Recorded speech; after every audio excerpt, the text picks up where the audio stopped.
Okay, good. And Right. welcome to Anonymous Bites Back, episode 71. I do apologize to our viewers.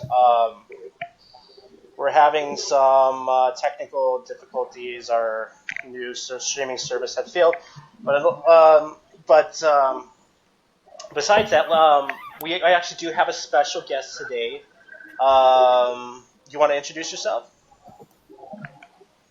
Yeah, what's the crack? My name's Lauri Love. How are you? Thanks for having me on. Hey, Lauri. And Hello. a lot of our, there might be some of our viewers that aren't aware of who you are or what's going on. Do you want to just tell us a little bit about yourself? Yeah, so I'm just a guy that the US government wants to kidnap from the United Kingdom, where I live, England, and extradite me to three different states: New York, New Jersey, and Virginia, and do their best to lock me up for 99 years for some computer-related reasons. So that's the main thing I have going on in my life. Besides that, I do some activism and I do some cryptography and I do some electrical engineering and various geeky things. I gotcha. And um, what is the actual charge that you're being charged with? So I have quite a lot of alleged offences under the Computer Fraud and Abuse Act. I don't remember all of the charges, but essentially hacking US government networks in connection to a online protest after the death of Aaron Swartz, who people may know of, who was an internet kind of genius, activist and general good guy that the Department of Justice hounded to death with a malicious, unnecessary prosecution, again under the Computer Fraud and Abuse Act, when he downloaded too many scientific articles from MIT campus. So after his death, there was a lot of anger and attempts to ensure that the government didn't make this mistake again of ruining someone's life unnecessarily. And one of those efforts was an online hacktivist campaign, kind of encouraging some reform of these CFAA, the general coercive plea bargaining system, the federal sentencing guidelines that give prosecutors such leeway to bully people into taking pleas, and for the US government to stop taking this approach of persecuting whistleblowers, hackers, hacktivists, information transparency activists, to try and assert their authority on the internet, which, after the tragic death of Aaron Swartz, it was time to draw a bit of a line in the sand and try and stop these things. So I'm apparently, allegedly, wound up in that. The big issue is under UK law, where I might have been prosecuted if the US hadn't tried to intervene, there wouldn't be any locking me up for 99 years. So the case is useful because it provides an example of just how punitive and coercive these prosecutions can be, which we've seen recently with the case of Marcus Hutchins, the malware tech hero who helped save the day from the WannaCry ransomware attack, which affected us a great deal in the UK. It's not a pleasant thing to be in a CFAA prosecution. I would have three to look forward to if they did successfully kidnap me. So I'm trying to use this case to bring a little bit of light to that, and hopefully by not being extradited, help the Department of Justice understand that it has jurisdiction within the USA and it does not have jurisdiction for the entire internet. That's the hope anyway. Yeah. That was the question that I was going to ask you. How much time are you facing? But it was like 99 years, which which is was ridiculous even to me.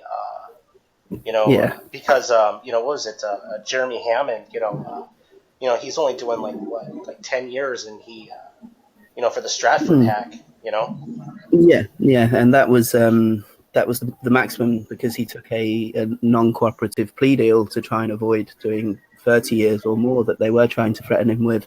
Unfortunately, the judge the Honourable, in inverted commas, Loretta Preska gave him the maximum 10 years that could be done under the charges that were eventually given in the plea deal. So he's unfortunately still in prison, not having a great time, routinely subject to punitive solitary confinement and other administrative measures because of his beliefs and because he's considered to be a subversive person, because he's an anarchist and because he believes in the social justice and fighting against coercive authority. So yeah, I want to avoid being in his position. And the whole 99 years thing is it's this crazy situation where they can stack up these charges and then they can apply these enhancements and modifiers and power-ups because a specific skill was used, or because it was a complex attack, or because it was a repeat offence because they want to try me 3 times over. So, once you get to a certain number of years, it's kind of academic. I'm not going to live another 99 years. The point of it is it becomes very much in my interest to take the plea deal, and then they don't have to prove any case, which is obviously problematic from the point of view of justice. Yeah. And so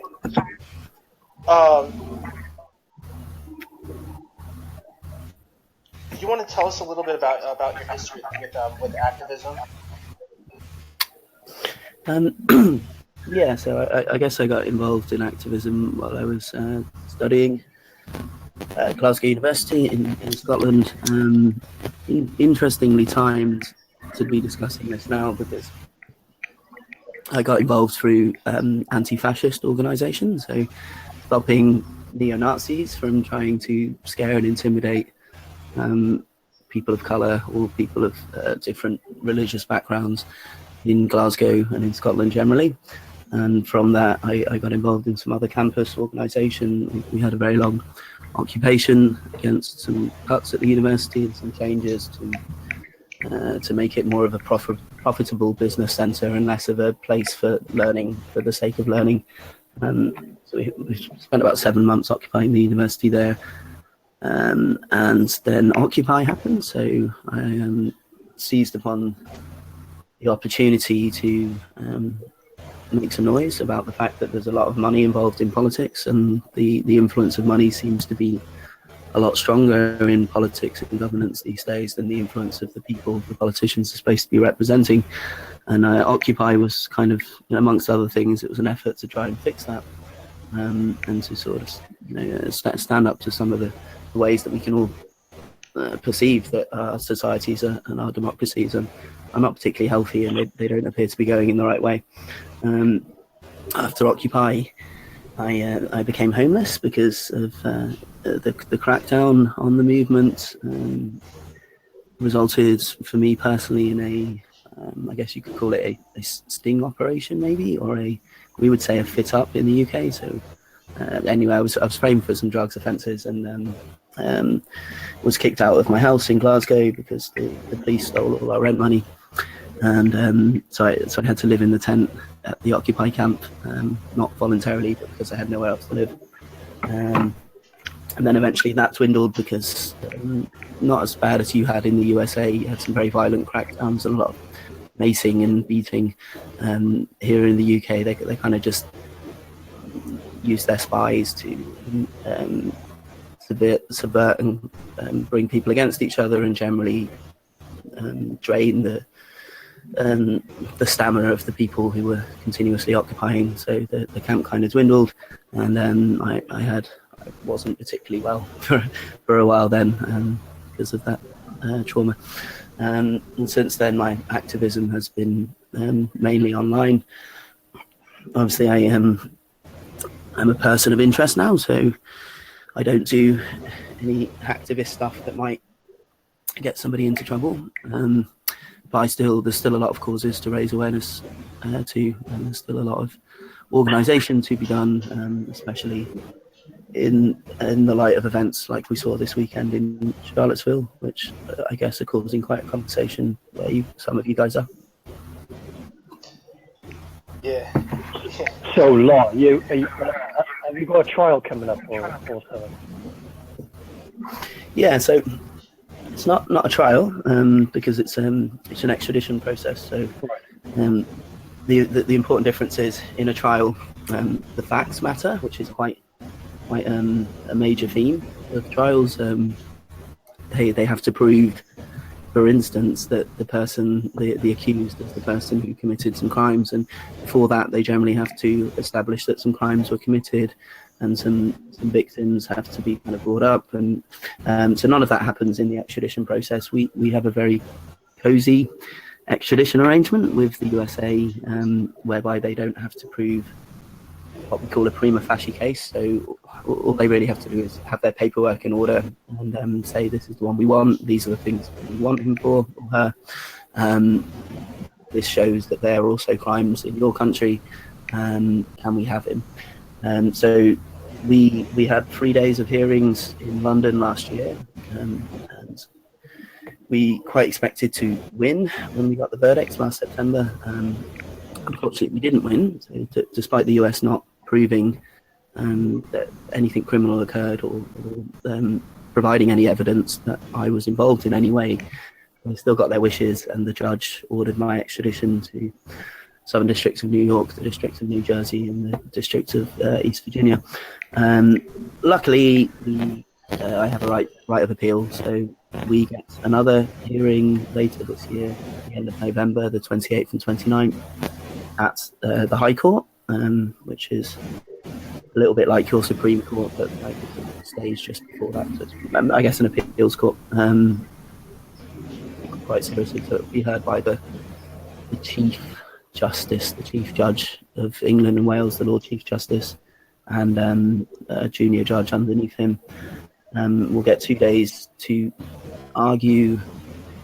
It comes down to a pretty simple question of if a crime was committed, which again hasn't been established, should it be prosecuted in England, where the person they're accusing of being a criminal was living at the time they're saying a crime was committed, and so traditionally, that would be where the alleged crime took place, or does America just get to kind of yoink people whenever they feel that they're the aggrieved victim, or more realistically, they feel that they have a better chance of getting the desired result, and they get that desired result, as I said, because 97 to 98% of people in federal criminal justice system do not go to trial.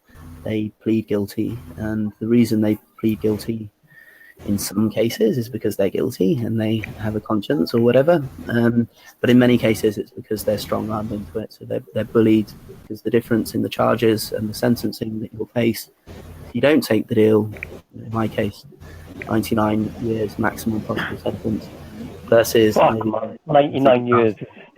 99 or a decade or 15 or 20, and I get the extra special bonus of being tried 3 times over if I want to have my trials. If I feel that I'm innocent or I have a defense worth airing, they could try me in New Jersey, then in New York, and then in Virginia. And the entire time, obviously, I'd be denied bail, because once you have to kidnap someone from their home country and take them over the Atlantic, it's quite easy to make the case that they're a flight risk. So I wouldn't expect to have bail. I could spend 4 or 5 years in jail before I've had my days in court, which is longer than the maximum sentence under UK law. So once I'm in a plane to America, the prospects of actually having a fair trial kind of go out of the window, which is important. Why it's important to make the most of the High Court appeal that we have. The other thing I should clarify is we're not arguing that everything should go away. We're arguing that I should be prosecuted in the English courts by our public prosecutor, and if the FBI have evidence, then they should come and cooperate and give it to them. And if there is a conviction and there needs to be a sentence, it'll be under the sentencing regime that we have here, which is a little bit more humane. 36 months is basically the worst I would say. Oh, that's a lot better. you may want to check into the RICO Act a little bit as well. Check into what, sorry? The RICO Act is a U.S. law that they get, one they can get, many others, and Rule 41 coming in enacted in the U.S. as well. Maybe write that to me in the chat because I couldn't quite hear what you were saying. Creep me out. I say you might want to check out Rule 41 and the RICO Act and see what's going on with all that, because those are. Okay, so are you talking about the proposed? I mean, maybe they've changed it now, but Rule 44 allowing the FBI to capabilities to first investigative technique. I mean, they were already doing it anyway, but they want to loosen the restraints on them, and they'll just go nuts and use whatever exploits they have against everyone on tour. I mean, this is worrying in light of what we're seeing with the Department of Justice is requesting all 1.3 million visitors to the Resist J20 website. It was for the inauguration of Donald Trump. Not just information pertaining to rioters, which would maybe be understandable. They want to know anyone that was vaguely interested in the existence of this website being opposed to the president.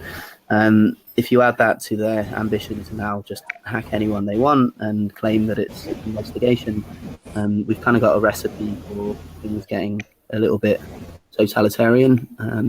It's definitely something to keep an eye on, and Rule 34 and all of these kind of not very well accounted for, not very transparent, not very well regulated uses of hacking by the government, I think need to be viewed with more concern than the same being done by activists, or the same being done by pranksters, or crypt kiddies or something, because what the government can do with that power is a lot more scary than even what criminals tend to want to do, which is to make some money. The government can ruin your life. The government can decide that a certain kind of thought is not acceptable anymore, and through hacking capabilities they can round those people up. So it's definitely something we want to keep an eye on. Well, now, when you mentioned RICO, that implies there was other people. I mean, there was no. Did you do this alone, or is there other? Oh, right. Conspiracy. It's not been established that I did anything, but there's co-conspirators in the indictments. I think likely that any of them will turn up in the USA and be prosecuted. It's very unlikely that there'll be any more extradition requests in connection with this case. There have been 2 people in Australia that have been prosecuted already, not for the exact same charges, but for some other charges or overlapping charges, and funnily enough they're out and getting on with their lives. So I think all of the US government's eggs are in the basket of getting me by this extradition process and making an example by locking me up for the rest of my life. So whether they succeed at that or not depends on our judges at the High Court, asserting the sovereignty of our justice system, and saying that we're perfectly competent to prosecute crimes if they did occur here, and you don't need to come in and take over whenever it suits you. But they found it quite easy to do that in the past. The only other case where we've had a success is Gary McKinnon, who some of you might have heard of. He was in a similar position. He was also accused of hacking into NASA, some other kind of Pentagon stuff, not for criminal purposes, not particularly for any malicious purpose, but as a curious person who wanted to understand a few questions. And they spent 10 years trying to extradite him, and he was lucky in the end that his extradition was blocked politically by the person who is now our Prime Minister, at least theoretically still. But he lost in court, so the extradition arrangements themselves make it very easy for the US to successfully extradite someone, even if they've never been in the country, which, if you think about it, is a bit weird. Normally when someone's extradited, it's because they've committed a crime while physically present and they've tried to escape justice by leaving the jurisdiction, and that's quite understandable. Once you start saying someone who's never set foot in your country has broken the laws of your country and you can lock them up in your country for the rest of their human life, that's dangerous territory. And it's generally just the US that's tried to do this, because only the US has the power politically and the impunity to get away with it. So that's not really fair.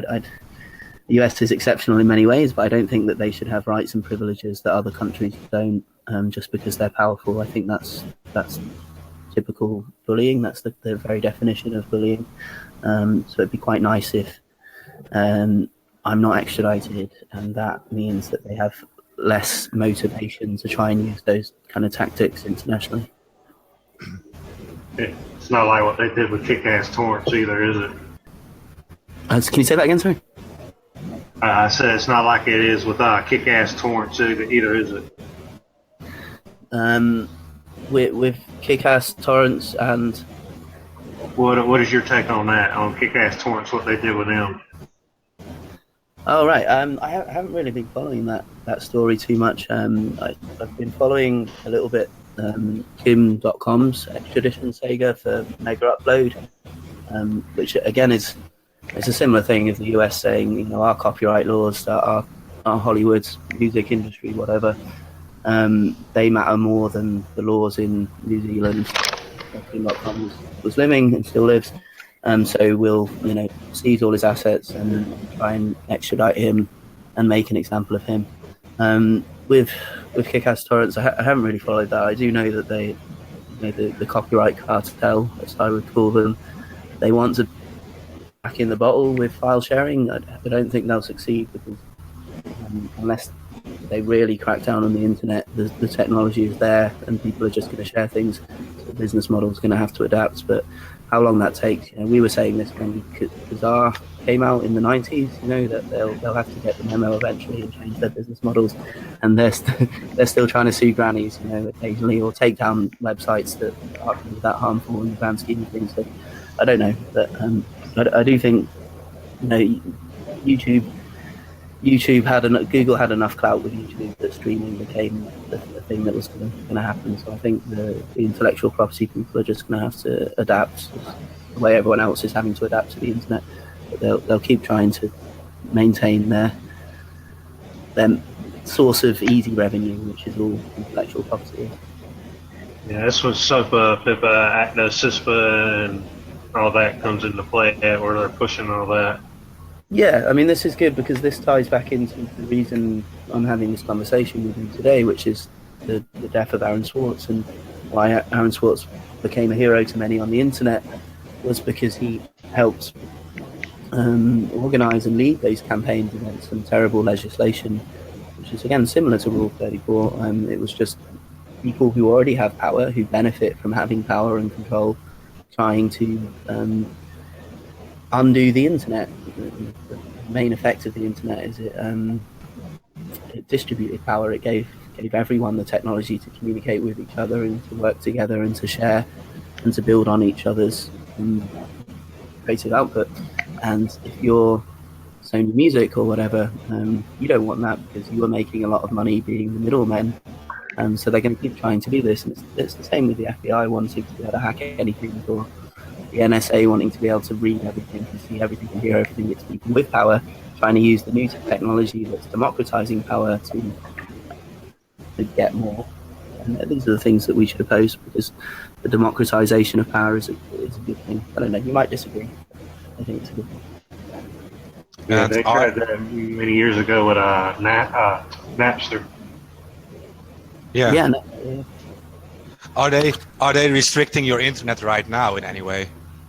Not really. Well, I mean, yeah, I have BT Internet and British Telecom, which is it's restricted because it's shit and they're not very good at it. And maybe I have slower internet because it all goes, you know, some of it goes to GTHQ or whatever. But I don't have any conditions on my use of it. When I was first arrested in 2013, they did try to ban me from the internet, which they weren't able to do because they hadn't charged me with any crimes.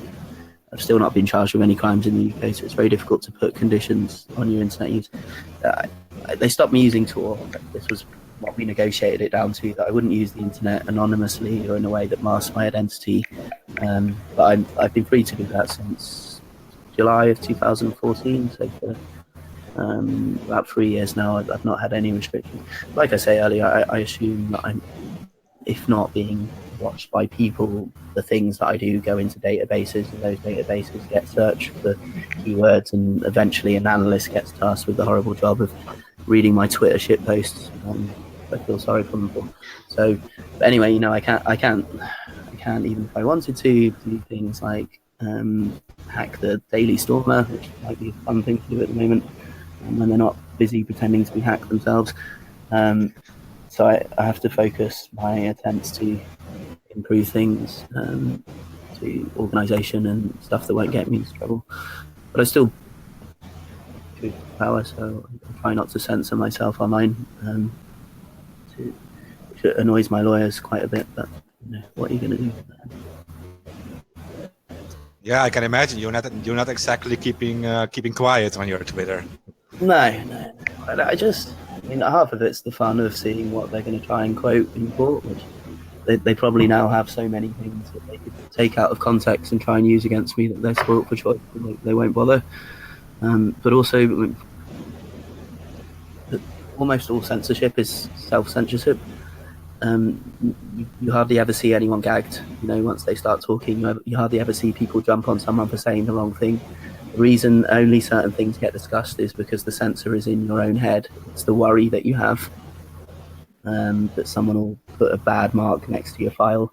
And we saw this after Snowden's revelations.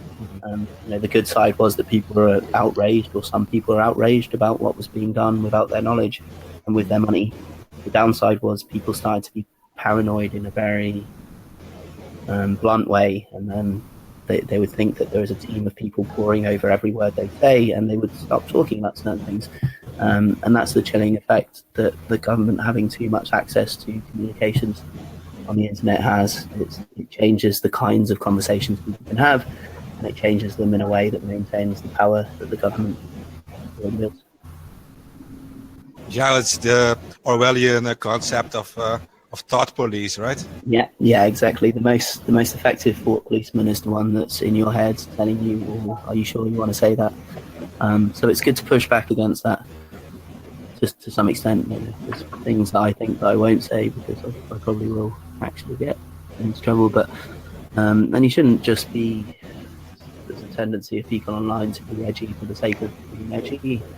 And I talk a lot of shit. I won't deny that, but you do want to. If you're actually going to push the limits of what's acceptable for, then you want it to be constructive in some way. So challenging authority, you know, is good. Saying let's kill this or that group, maybe not a great idea. You know, even if you feel that you're expressing your freedom by doing it, it's still kind of toxic, maybe.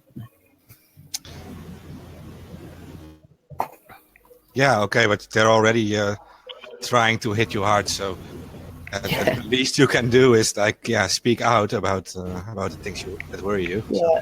I mean that's the other thing is you may as well take advantage of the fact that you've been given a platform through no desire of your own when you are criminally prosecuted. When people in power seek to make an example out of you, then the media kind of are interested in the things you want to say sometimes, or they want to make a story out of you and get some clicks and some advertising revenue. So I have the benefit of having a bit of a platform, and I will intend to use it to point out. I mean, the great thing about my case in the 3 days of hearing we had against extradition is I got to get 12 expert witnesses on the U.S. federal justice system, on the conditions in prisons and jails, especially for people with mental health difficulties or autism, Asperger's, suicidal tendencies, or people that are considered dangerous subversives, the overuse of solitary confinement, stuff like that, the crazy sentences, the bullying in the plea bargaining. I get to put all that on the record from experts as a reason why it would be crazy to send me over there. And to the extent that makes any sense to anyone, it can help the people that are trying to fix those things in the USA. So, you know, there's always some use to being in a tricky situation. You may as well make the most of it. Never know, you might come out with a great job out of it. Sorry? You might come out with a good job out of it, good pay. Well, yeah, I mean that's the other thing is it's probably helped me. So I do some security work, I guess, and some consultancy, and I help people not get hacked by finding the ways that they might get hacked and explaining them how to fix them and avoid them in the future. And it is easier than writing a nice resume when the US government calls you a sophisticated hacker. But on the other hand, there's some trust issues, so I might not get any security work in sensitive classified areas, but maybe I wouldn't be interested in that anyway. And yeah, I guess there could be a job at the end of it if I don't if that job isn't working in a prison making furniture or any other things. People should look into that, by the way, the kinds of labour that are done by people in the Bureau of prisons, because well, in one, they're paid slave wages, and two, it's some of it is not great. Some of it is actually working for military-industrial complex. So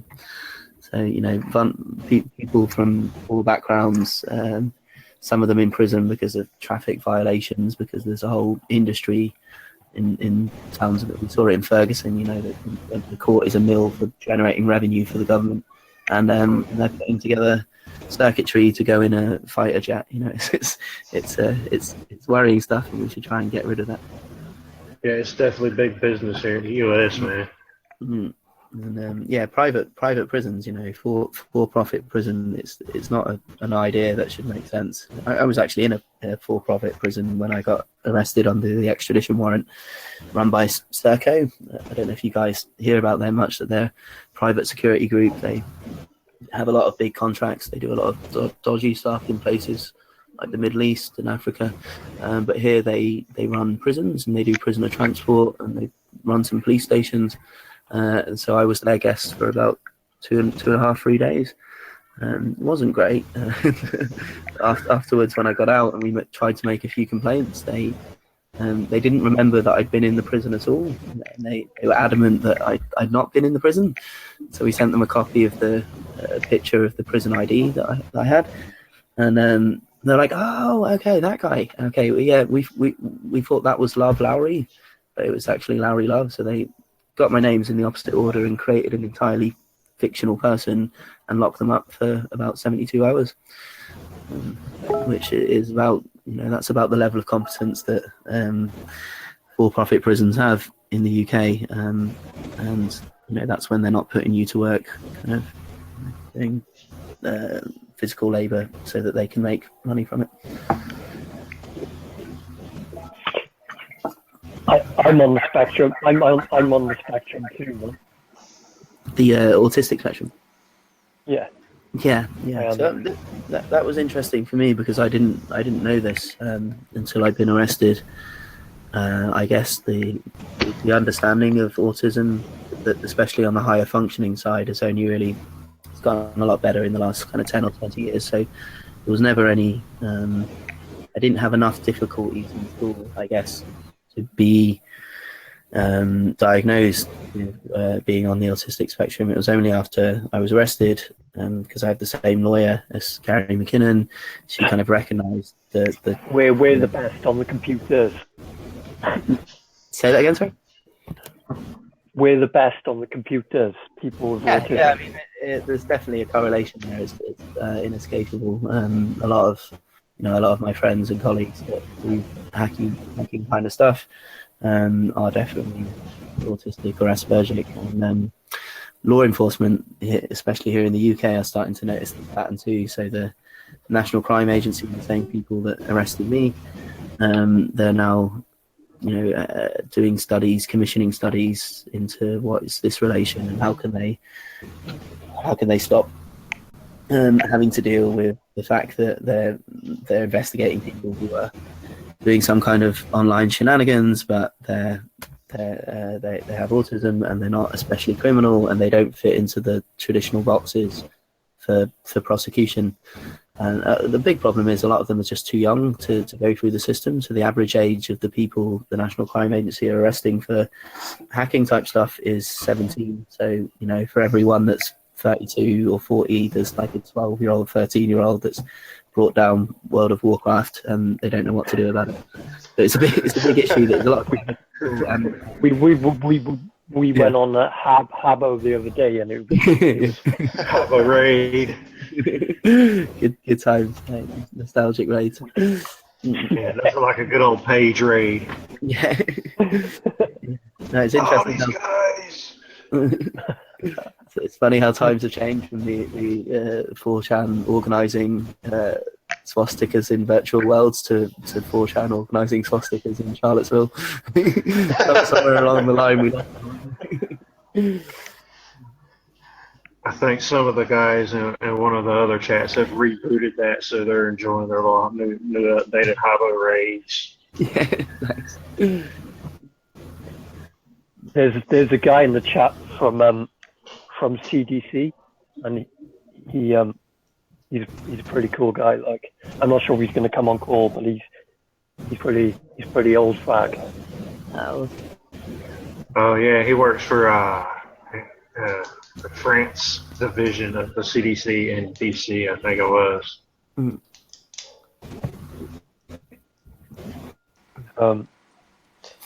Sorry, say that again.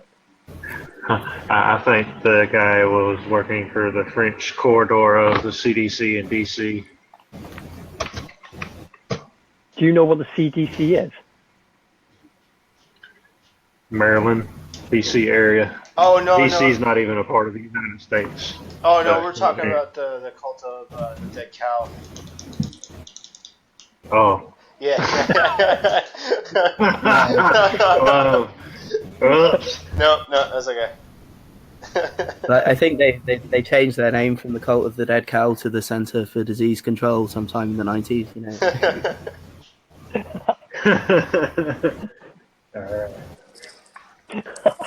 Yeah. So you mentioned lawyers. Do you have decent lawyers, or some kind of fund? Yeah, so I've got pretty good lawyers here in the UK. Karen Todner, who represented Gary McKinnon, who wasn't eventually extradited, and some good barristers. They're the ones that do the talking in court. And there is a fund. So the Courage Foundation is a kind of organisation set up to protect whistleblowers and activists. That started with Edward Snowden, trying to from Hong Kong, and is setting up a defence fund for him. Since then, they've supported Barrett Brown, they've supported Chelsea Manning, recently Reality Winner. I'm still not entirely sure this is a real person, but Reality Winner, the leak in the NSA, and a few other people. So there's places people can donate. I don't have as bad costs in the UK as I would have in America, because we have legal aid. It's a lovely concept there. You shouldn't have to be able to afford a good lawyer to get a good lawyer. It's a bit like federal defenders, but you can get decent lawyers with it. Public defenders, sorry. But people are welcome to donate. There's a website, freelauri.com, Lauri. There's the stuff that can be done. Whether I'll need attorneys in the USA, I'm hoping that I won't. I have asked the Department of Justice for discovery for the evidence against me, but they're not keen on doing that until they have me in their custody. So it seems like I don't have any legal work to do in the USA. So I'm going to try and avoid that if I can.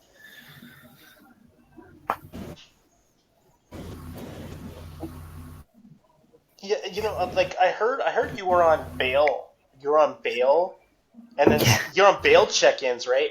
And then you were like off of them, right? There's something, and then something happened in like 2015, and then all of a sudden, like they came out of nowhere and arrested you. Yeah. So I was arrested in October 2013 by the UK cops, the National Crime Agency, and they kept me on bail for about 9 months. Then they took me off bail because they couldn't charge me with a crime, because weirdly enough they couldn't find any evidence that I'd done any of this hacking the US government accuses me of. So under our quaint antiquated system of law. If you don't have any evidence, you kind of let the person get on with their life. So I was completely free of any kind of restrictions. I even went to Hamburg to the Chaos Computer Conference and met loads of cool people and did loads of cool stuff. And I wasn't even stopped at the border. And then in 2015, the extradition request came in, and so the London Metropolitan Police came and arrested me again.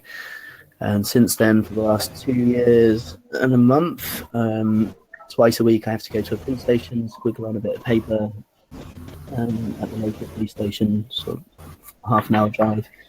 And I have to stay in one address. I'm not allowed to have my passport. £5,000, which was quite a small amount of money really, but still an amount of money, is lodged with the court. And yeah, I have to stay in the country. So I'm sort of under house arrest, but they don't check that I'm in the house all the time. You see what I mean? So I can still do some things, but I'm a little bit restricted. Yeah, I was gonna say here in the U.S. when you're on house arrest, they I don't know, it's kind of barbaric, but they put an ankle bracelet on you. Yeah, bracelet on you, and then you go outside the house, the thing rings, and you automatically go. They took you in handcuffs. Yeah. Yeah, I mean, so that luckily they haven't suggested that. I'm hoping they don't try and have a go at putting a bracelet on me.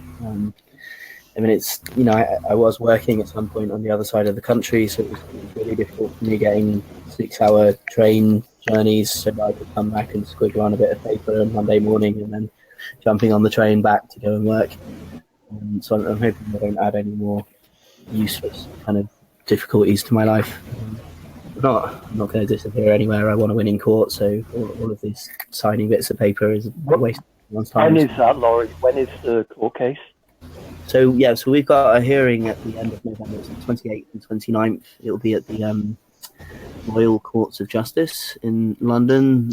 It's an open hearing for the public there in the UK. It won't be, like streaming television or anything like that. I don't think we've got to that stage yet. But there'll be some. Do you want Anons to come and support you? Do you want us all to be there for you? Yeah. I mean, if you're in the UK and you don't have better stuff to do, which you may have, then come to the court, make some rules, have some banners. That I don't know how much of an effect it has, but it's good for the media to use that people are interested in the case, and maybe the judges will know that they, at the very least, they've got to play it by the book. It's kind of all I have to get them to do the right thing. Is they like to pretend they believe their own propaganda. It's like the USA, its greatest strength and its greatest weakness is that it believes its own propaganda. So they think that they, as Lord Chief Justices, uphold due process, and they ensure that the justice is done and the rights of the defendants are balanced against the needs of the alleged victims.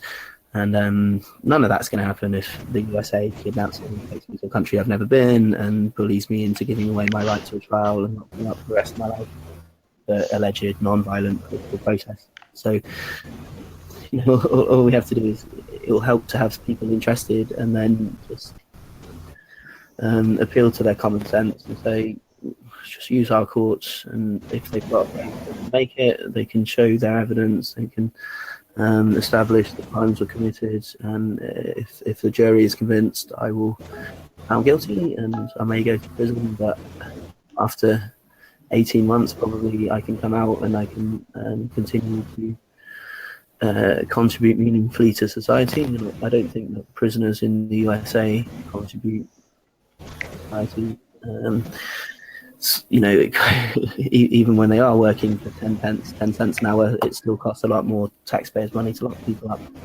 So, I don't want the rest of my life to be an example to stop these scary anonymous types from standing up for justice and rights. I kind of want to carry on being a scientist and doing security work and punching Nazis and stuff.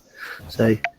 Yeah, so I'm hoping we win in the High Court appeal. But any support people can show, either away from keyboard in real life or online by support and raising awareness, that I really appreciate.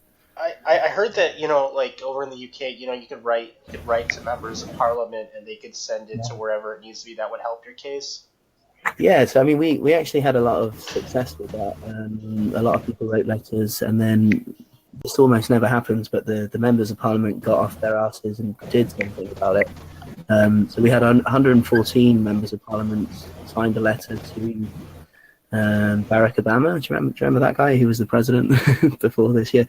And saying, can you please cede the jurisdiction, leave it to our courts, because it's a bit much, threatening this guy with 99 years. He's not going to live that long, etc., etc. Sadly, I think Barry had some other things on his mind, so this happened in October, I think, a little bit before that last year, and Barry was preparing for Donald, so we didn't get a reply to that letter, but it's on the record. And the other thing these members of parliament will have to do eventually is fix the extradition treaty, because it will require fixing eventually. So what that means, why that's useful for us, is because they've already asked nicely that the USA stop being a dick. They haven't got any response, and at some point this treaty is going to have to be revised. Maybe the justice system, the judiciary, the High Court will say it's not worth it this time. This is going to upset the politicians that can change this law, and that's going to upset America even more than not giving them this sacrificial lamb. So that's the real politic here. But that does depend on more pressure being exerted. So people in the UK can write to their reps, can write to their MPs. People in the US can write to the Department of Justice and say, have you not got better stuff to do than try and kidnap people from thousands of miles away for non-violent alleged offences? Whether they'll listen to it, I don't know. So, Lauri, were you anarchist before you started following Anonymous? Yeah, it's a good question. So I think, as someone who's asplegic or on the autistic spectrum or non-neurotypical, whatever you want to call it, ever since I've been born, I don't accept authority because it's authority. I'll accept the authority of something that makes sense. I accept science because I understand the scientific process, and while there's temporary mistakes, it kind of works, and you can see that it works. Someone tells me you can't wear these shoes in here, that means nothing to me. So I guess I've always been an anarchist. But I guess real anarchism is something you do, and so it was through doing actions. It was through going out and telling neo-Nazis that they couldn't practice their hate here in Glasgow, and saying to the university management, you're not going to sack all of these lecturers, you're not going to raise these tuition fees if we have anything to say about it, and then doing stuff online to again fight against coercive authority. That makes you it because you're practicing it. And then over the last few years, I've tried to understand the theory as well. And I do encourage people to do that, to read about anarchy, where it's been practiced successfully, where it is practiced to this day successfully in many parts of the world, because and it's not accidental, but there's a real lack of understanding that there is an alternative to people doing what they're told, and that is people meaningfully interacting as a community to decide the way to run things and to participate in their own lives. And that doesn't mean that everything gets smashed and everything's on fire and we lose all our nice things like roads and buses and not getting stabbed. It just means that there's not some bastard somewhere 100 miles away deciding every minutia of your life. So we're having these discussions now in America because some bad things are happening, and the people that are pushing back against some of those bad things are not the liberals, they're not the Democrat Party who are lost in Russian hysteria. They're people that are self-organized, that are grassroots, that are decentralized, that believe in taking direct action. And so there's a good chance for people to understand this a bit better and to get more involved, and that would be good from my point of view. Yeah. Tyler, you're from America, man. 99 years. What the fuck? Come on, man. What the fuck? They wanted to give Barrett, I think it was 200 years for share. Okay, Jeremy Hammond got 10 years for doing the hacking. Here's the funny thing: the FBI gave him essentially, not directly, but he got those 0 days from somebody who knew the FBI. And Barrett shares a link, and they want to give him 250 years. And 99 years here in America is something, comparably would be something to, you would do as a violent crime, a rape, murder.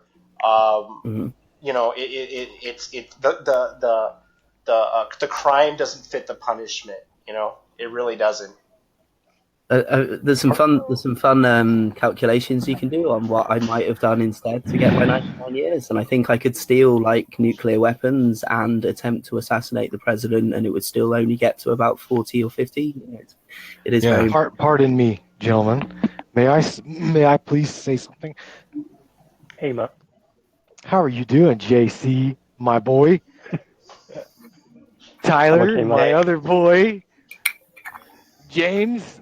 I'm going to call you James because that's what you're labeled as, okay? You are what we call a modern-day cowboy. That is what you are. Are you talking to me? Oh, sorry, yeah. I am talking to you. Okay. You are you are what we label as a modern-day cowboy. You are who tests the system. Yeah. You test its barriers. You check to make sure its barriers are safe for those that are outside as well as those that are comfortable inside. Mm-hmm. Okay? You are a person that does not fit the norm. And on top of that, what I mean by that is you press any kind of judgment that's pressed against the people that you call your own people. Mm-hmm. You look at the society as your own self. Okay? Mm-hmm. And when you see things going down on society that doesn't like fit you well, you try to protect those that cannot protect themselves. And by that, I call you the modern day cowboy.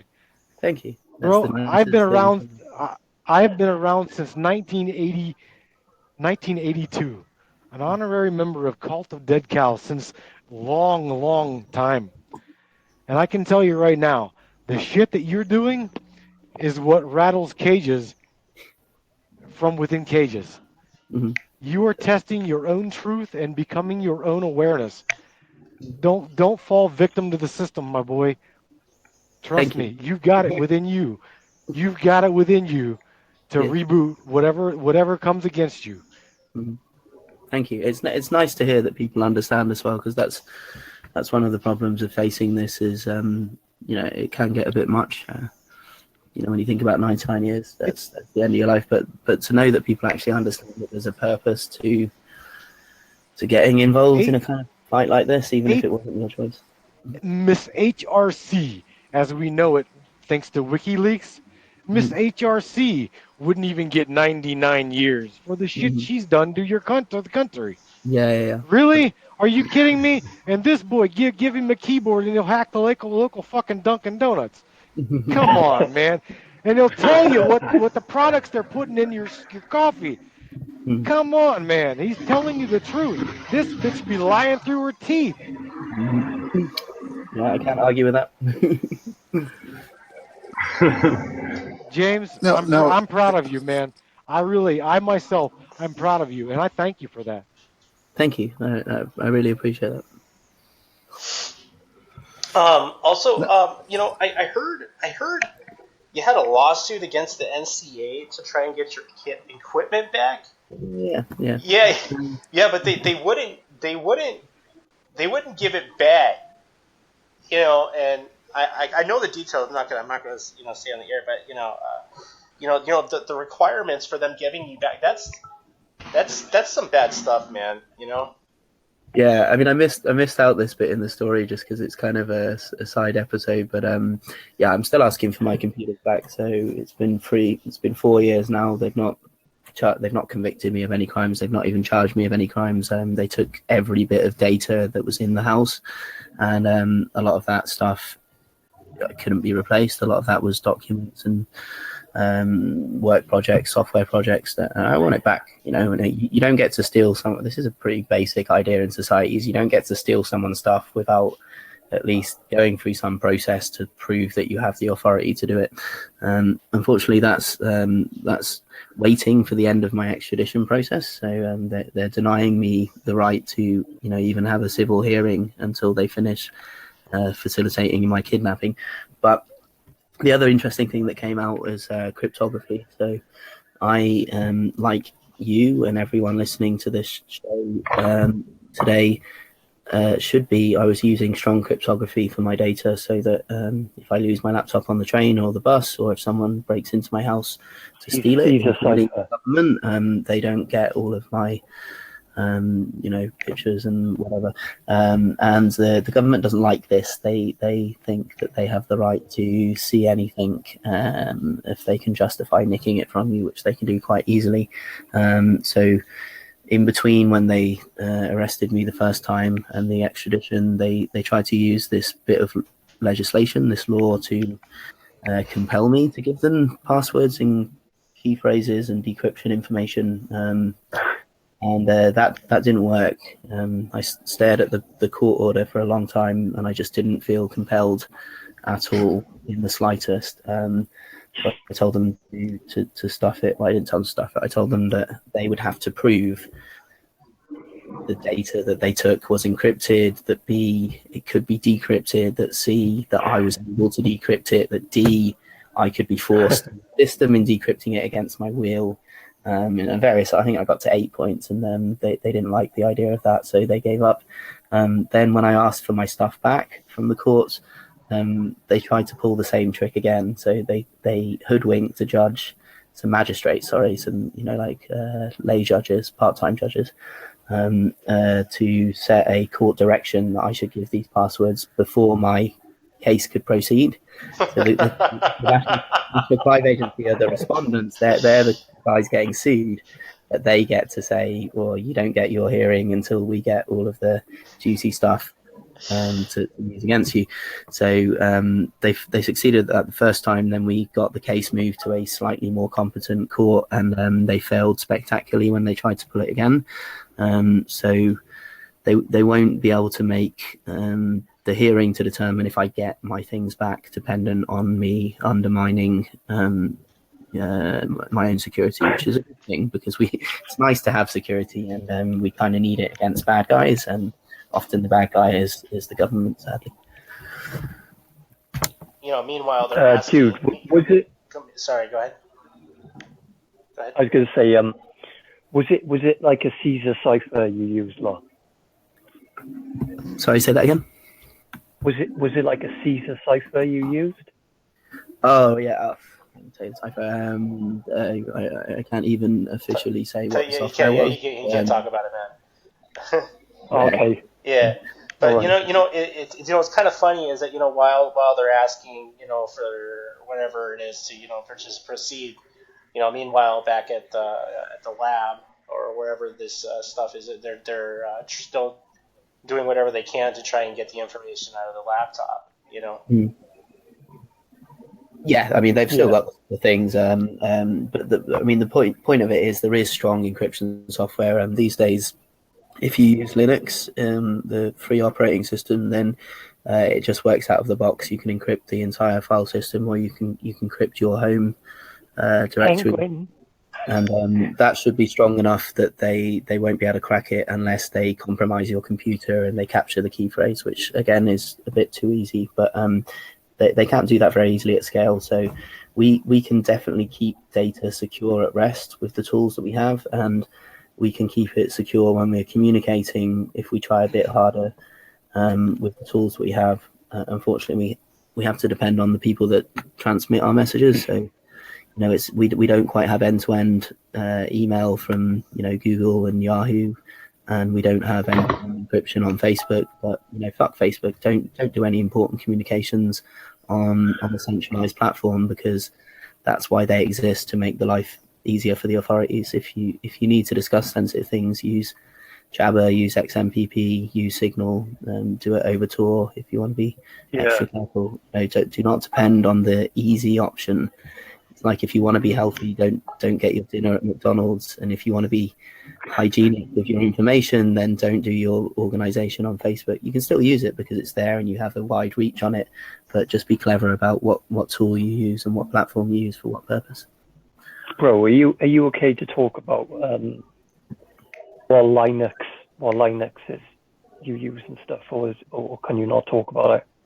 No, I'm quite boring. I use a variant of Ubuntu, X-Ubuntu, so it just has a smaller windowing system, XE4. We got an Ubuntu fan on you right now, Johnny Yeah, boy. it's not because it's the best. It's because I'm quite lazy. So I'm not one of these people that like customizes their desktop and puts lots of effort in to make everything flashy and whiz. I have like 10 browser windows open and 5 terminals and a few notepad instances, and that's mostly what I do. It's tinker at stuff Yeah, on the web and John write likes it as well, programs. doesn't he? Yeah. John? Hey, yeah, I'm here. No, I was actually thinking about something else. I was wondering. You mentioned that you have the same lawyer as Gary McKinnon, and I was wondering what they used to stop the extradition process to the USA. Not any legal arguments. So they lost in court every time, right the way up to the last appeal to the Supreme Court, and then it didn't go anywhere in Europe, which is your final kind of Hail Mary thing if you're in the UK. What they won was by public pressure. Basically, enough people found out about the case, enough people realised this was a kid with Asperger's who wanted to know if aliens existed, if wanted to know if the government was covering up free energy. You know, he was not a bad guy. He was not trying to rip off old grannies. And America was trying to make an example of him for stupid reasons. Similarly, in my case, and people said no. And that only happened once there was a big campaign. His mum's amazing, Janice Sharp. I've met her a few times. Every day she got up, got on the phone, wrote letters to every politician, to every celebrity she could think of, organised, had meetings, had rallies, did publicity stunts, set off 99 red balloons at some point, and eventually the politicians intervened. The Home Secretary Theresa May, who at that time still had the discretion to say no, still had the free will to refuse an extradition request. She said no because it was going to cause them too much trouble, or charitably she had a moment of conscience and thought this was a bad thing to do. So that is useful, and that's why it's great to have support and to have people raising awareness. I'm in a bit of a trickier situation because they took away the Home Secretary's discretion. So I've got a lovely letter from the Home Secretary saying, well, thank you for your representations and explaining how America wants to lock you up for a very long time and they're not going to treat you very well in prison. You might die. And I accept all of that, but there's nothing I can do about it because my hands are tied. I have to rubber stamp this extradition. I'm paraphrasing, those weren't her exact words, but they say they don't have the discretion. All of these human rights things have to be considered by the court. So that's where we've got to make our case. We've got to convince the Lord. James, I don't mean to cut you off real quick, but I want to ask you this: where are you at? Where exactly are you at? Like, as in, are you in the States? Yeah, are you geographically in the States? No. So I'm still in the UK. Okay. Now, under whose jurisdiction did these guys? Under whose jurisdiction did they hold you accountable under? Let me ask you that. That's the problem. So I was arrested originally under UK law by a UK law enforcement organisation. They did an investigation. What should have happened if I was guilty and there was evidence of it is they should have pressed the charges, and an English court should have had a trial, and I should have been either convicted or acquitted. Because that wasn't going very well from the point of view of Washington, they stepped in and said, well, we'll take it from here, lads. You're not getting this guy locked up quick enough. It looks like you're even going to give him. So we'll take it from here and we'll try and extradite him because we're very good at getting results. They're very good at getting we can't say results, okay? No. But what because that's not what they get. What they get is you, okay? Yeah. Because whenever you get here, they're going to expedite your case and then they're going to give you what's called an addendum, okay? They will try to put it this way. Our guys over here, now I know right now because of the topic and because of what's being said, you're hearing everything that's being said. And they know damn straight. The first fucking place they go to recruit people like you are to like DEF CON and all of these little computer conventions. You know why? Is because they don't have enough fucking brain power, nor do they have enough willpower to do it on their own. Okay? So they're going to get your ass over here and they're going to give you an addendum. They're going to try to hire you. Okay? They're going to try to play you against they're going to try to play your own willpower against what it was that you fought for. Do you feel what I'm saying? Because that's what's going to happen. Okay, where you're at right now, you've got a prejudgment with your own self. So really, really contemplate, bro, what you're going to do, how you're going to do it, and how you're going to tell them to stick it in their ass.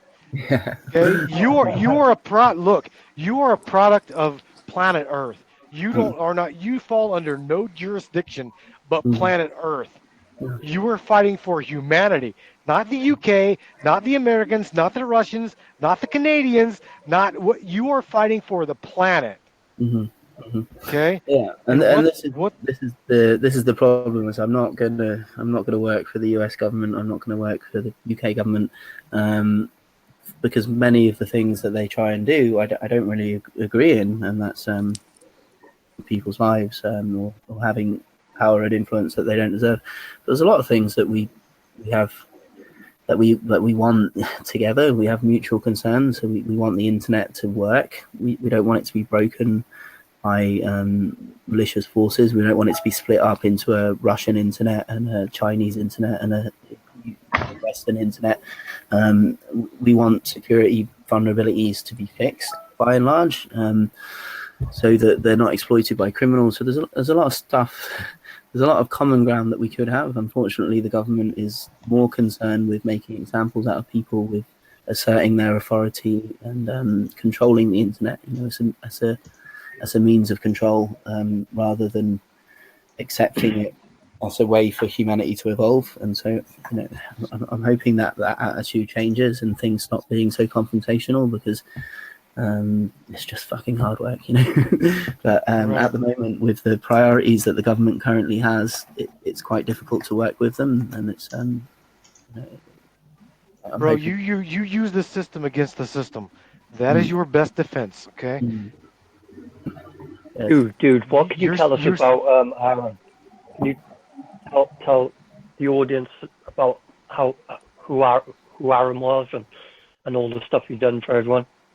Yeah. So I mean, we touched upon it earlier that he helped lead the charge against some really bad legislation, SOPA, Stop Online Piracy Act, just criminalising file sharing even more. More grannies, more 15-year-old kids locked up for downloading a song, for sharing a bit of funny film or whatever.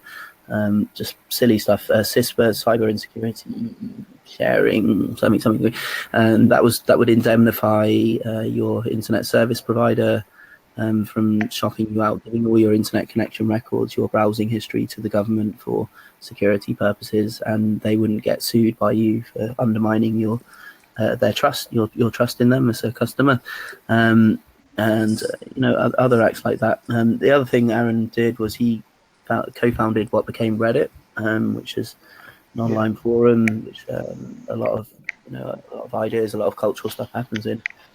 He wrote, co-authored the protocol RSS, rich site summary, really simple syndication, that enabled the blogging, which kind of was a big stage in the internet, being a place where people could publish their ideas and generally kind of create culture.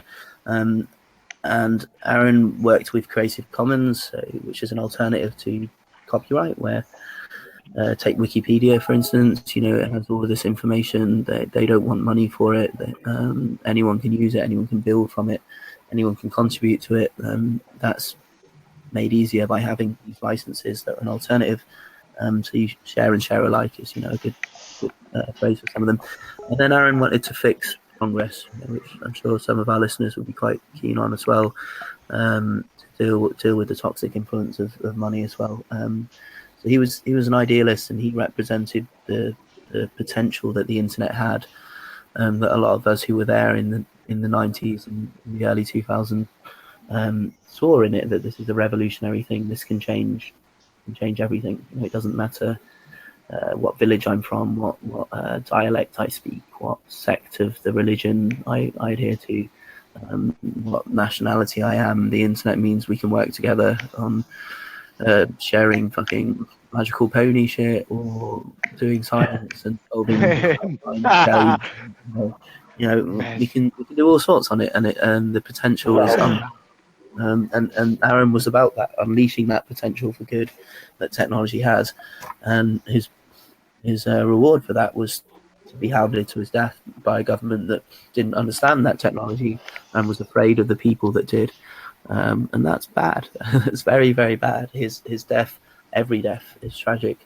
Every death of a young person is tragic, and every death of a promising, talented young person is especially tragic. But Aaron's death was an emblem. It was a totem of everything that the internet had, and the response of the government to try and put it away, to be afraid of it, to smash it up, to put everyone in a box for trying to use that revolutionary potential.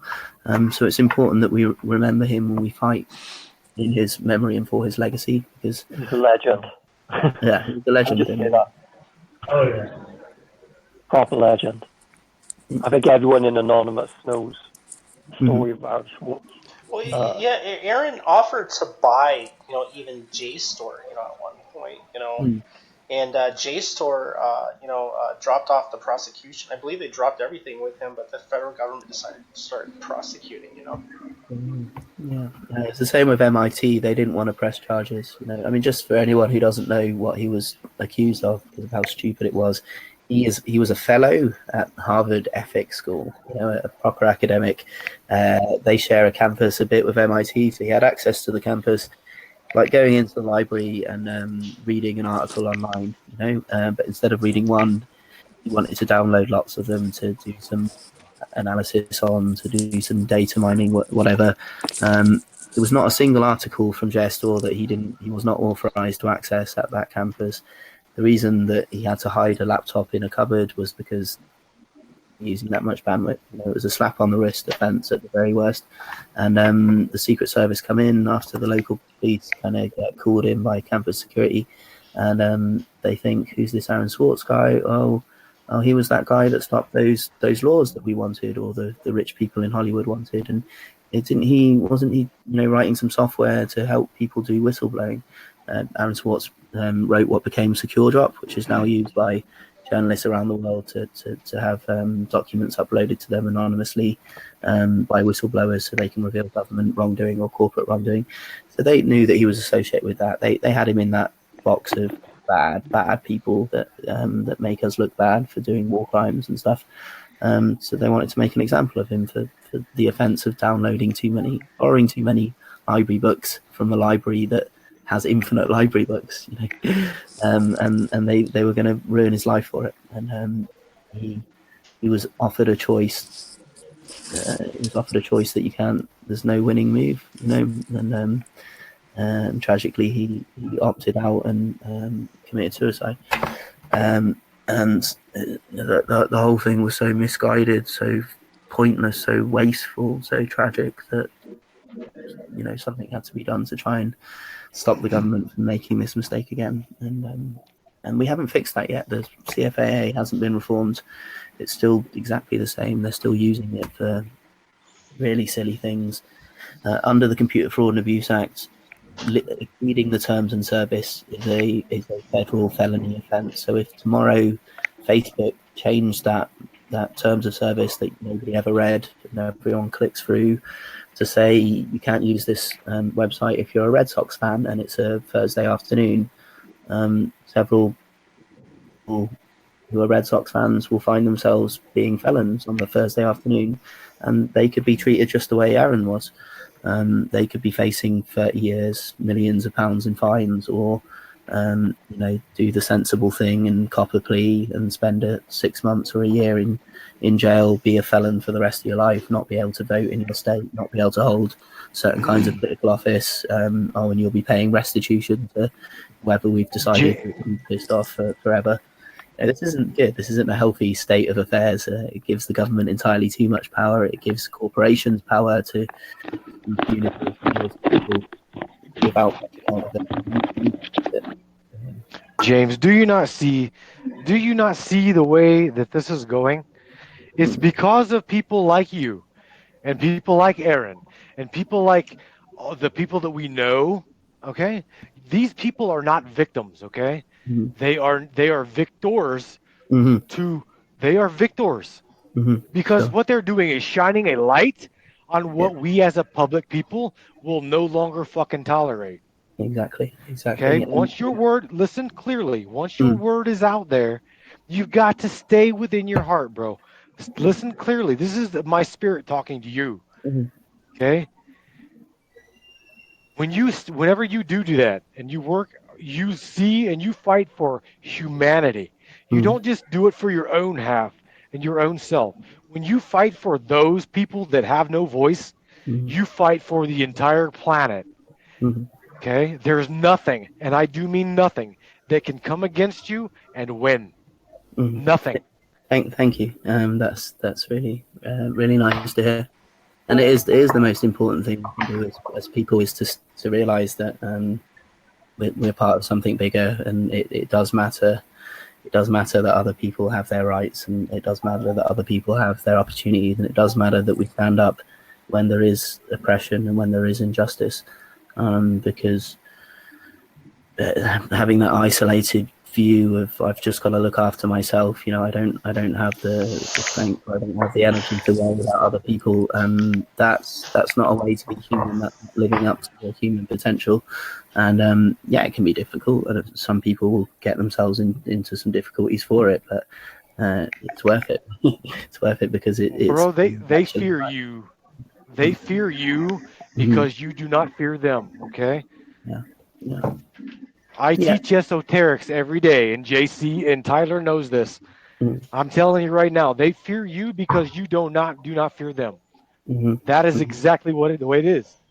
Yeah, yeah. Well, that's if anyone's read that book Dune or seen the film adaptation, it's fear is the mind killer. It's the number one tool of keeping people in their boxes and on their leashes is fear. And once you overcome your fear, you can become powerful, because that's really all they have against you is You our own can fear. And become, yeah, bro, you already are. That's you the can thing. recognize your own You power. already, there you go. Say it again. You Yeah, yeah, recognize your own power. yeah. That is what they fear. They fear you the most because you've stepped into that. hmm And the other You've thing. given humanity a voice, my friend. Yeah, and the other thing to say is anyone can do this. No, you don't have to be exceptional or unique or anything like that to recognize your own power and to overcome your fear and to exercise your imagination. It's you already had it when you were 2, when you were sitting there playing and dreaming the world up. So it's there. You just need to remember it. So anyone listening to this now can also recognize their own power and overcome their own fear and work to change the world to make it a better place. So why not? Hmm. Yeah, Laura, I did have a question for you. You're going through a lot right now. How has this all, because I know you're living back with your parents. How has this affected your parents? Oh yeah, I mean, I wouldn't wish it on anyone else's parents. They've been long suffering and they've supported me. By all rights, they could have kicked me out for making their life difficult, and I'm getting on a bit anyway, so they shouldn't really be. They shouldn't need to have to dedicate so much of their lives to helping me out. But they've been great. It's stressful for them. Like I say, we had to kick up a bit of money to get me out of prison, so that's cost them and some of the fun, hobbies they might have wanted to do, and just having to worry about your child. It's probably harder for them than it is for me. I have a slightly different outlook on life because of the way my brain's put together, so I don't worry too much about future hardship for myself because I frame the universe in a different way. But when it's your child, when it's your loved one, and you're worried about them being taken away from you, thousands of miles away to be treated, horribly for silly reasons, that takes a toll. So they probably lose a lot of sleep over that, and I have to assure them that everything's going to be okay. Which I'm not always 100% convinced of, but it helps when we have conversations like this. So it's not great, but it's good to have support, to have friends and family that are there to help you, and to have a wider family like yourselves, like the community online. and that can really make the difference. And I probably would have Yeah, given. bro, and we're doing a European show soon. We're expanding, so you can Awesome. come on there as well. Right? We're doing a time for you. Yeah, So you can, yeah, it's a bit difficult for me being up this late. I'm waking up my girlfriend here, and she's trying to sleep. Yeah, we plan to do the first episode Saturday, I guess, and it's more your time. Like, yeah. But it's nice to be on there. I do like to chat with people about these things because they do matter, and if more people know about my case, then maybe there's less chance that it goes badly for me. So that's always great. how did they treat you when you were inside, man? Were they okay to you, or were they just funny? indifferent, really. So I didn't get any special treatment. Like they say, they put me up under the wrong name because they're stupid. So the worst thing was I couldn't get my medicine. I have asthma, so I needed an inhaler to help me breathe. I needed medicine for my skin because I have bad eczema. People think I'm a meth tweaker because I have scratched my face so much. So I was a bit worried about that. I didn't know when I was going to get out. I didn't have a call for a lawyer or to let my family know that I was in prison, so that wasn't great. But I had a good cellmate. He was a rapper from London, musician, really nice guy. So he made me not feel too worried about it. Sat and watched some silly films. It was like a modern new build prison, so you had a little television and a shower. So it could have been a lot worse, compared to the conditions in the USA. My brief stay in prison in the UK was fine, and I probably survive a year, 2 years that I might get potentially at the end of all this if it goes well. But going into the US federal justice system and there not being a light at the end of the tunnel, it potentially being forever. I don't like that idea, so I'm going to do everything I can to avoid that. Do you know what would be the worst scenario? If the prison guards put on Shawshank Redemption, the film, when you're doing time. Can you imagine that? They try to escape. Hey, but there are many accusations lately against hackers. What do you think of hacking as a form of civil disobedience, and how should the laws be regulated about it? It's a really good question. So here in the UK, we've got some good examples of acts of civil disobedience that have been technically trespass and technically criminal damage that have been decided by a jury and a judge not to have been criminal enough that these people needed locking up. Examples were peace activists, anti-war activists, breaking into military bases and disabling B-52 bombers that were going to fly out of bases in England to go drop bombs somewhere. And they did break the law, and they did trespass where they were not invited, and they did cause damage to property that was not their own. But it wasn't a criminal act because they were acting to prevent a greater harm, which was the death of civilians somewhere else in the world. So this can be done in traditional process. It doesn't happen so much online because these computer laws are not very well written. The courts don't understand protest online as easily because of the technicalities, because the damage figures can be so inflated. So the US government, with a straight face, presumably claimed at some point that I owe them $60 million US. They know that they would never have to justify these damages in a US court because it would never be tested. So forget where I was going with this, but yeah, damage figure can be quite ludicrous. Oh yeah, so we're talking about whether there can be civil disobedience and how it should be treated in an ideal world by the law. Yeah. So it's the same. There should be some analogy to physical situations when in the civil rights struggle, when black people went and sat at the Woolworths lunch counter or went on the buses and refused to get off, they were impairing business, but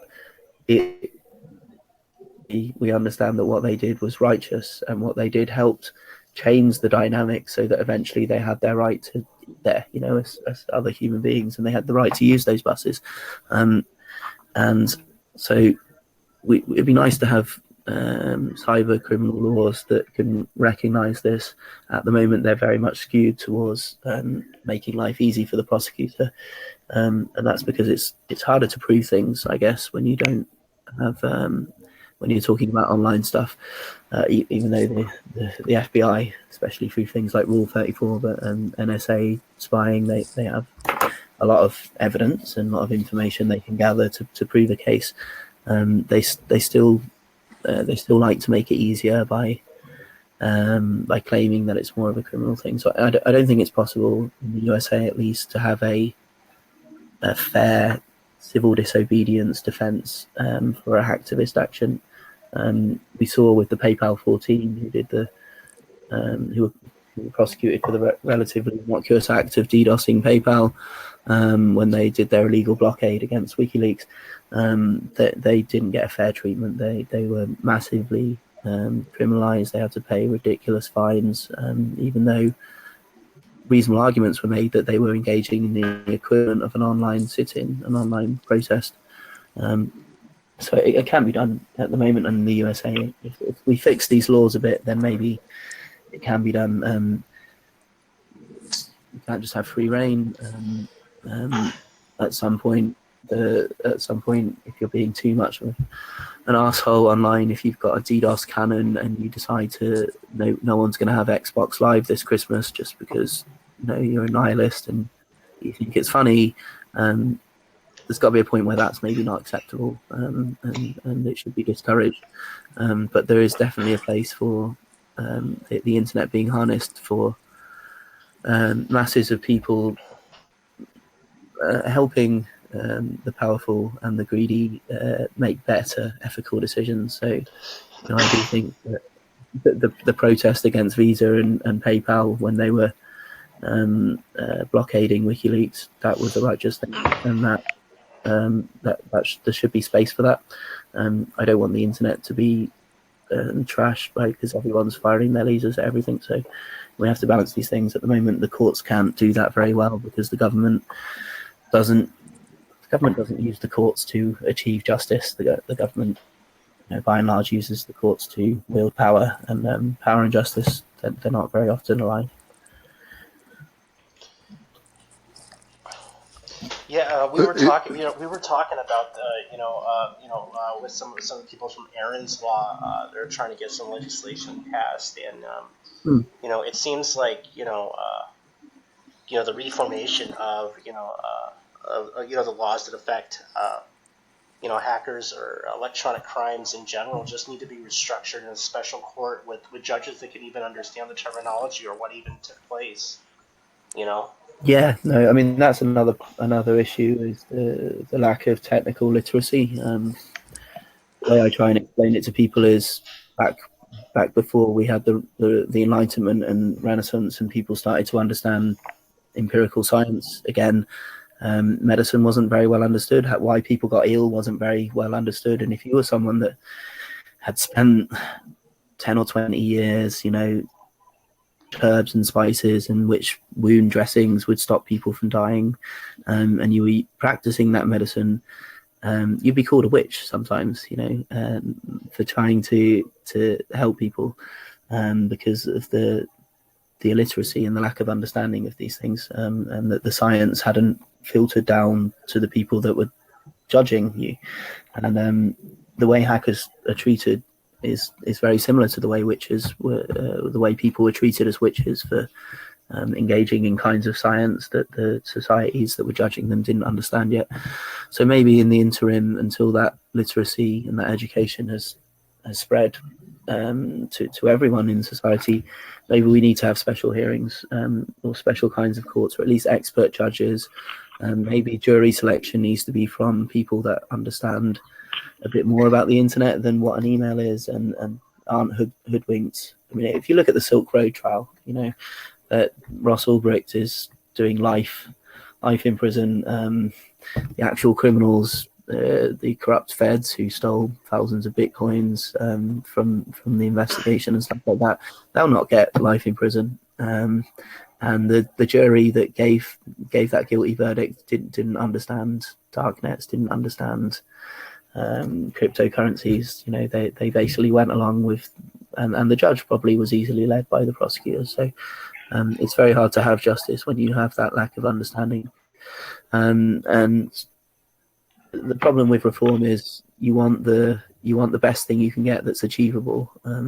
So with the people organising around Aaron's Law, what is it that's actually going to be, what can be swallowed by the system? We want to reform the CFAA. We want to ensure that no one who is definitely not engaging in criminal activity like Aaron wasn't can be criminalised to the extent that they faced with an impossible choice and they commit suicide.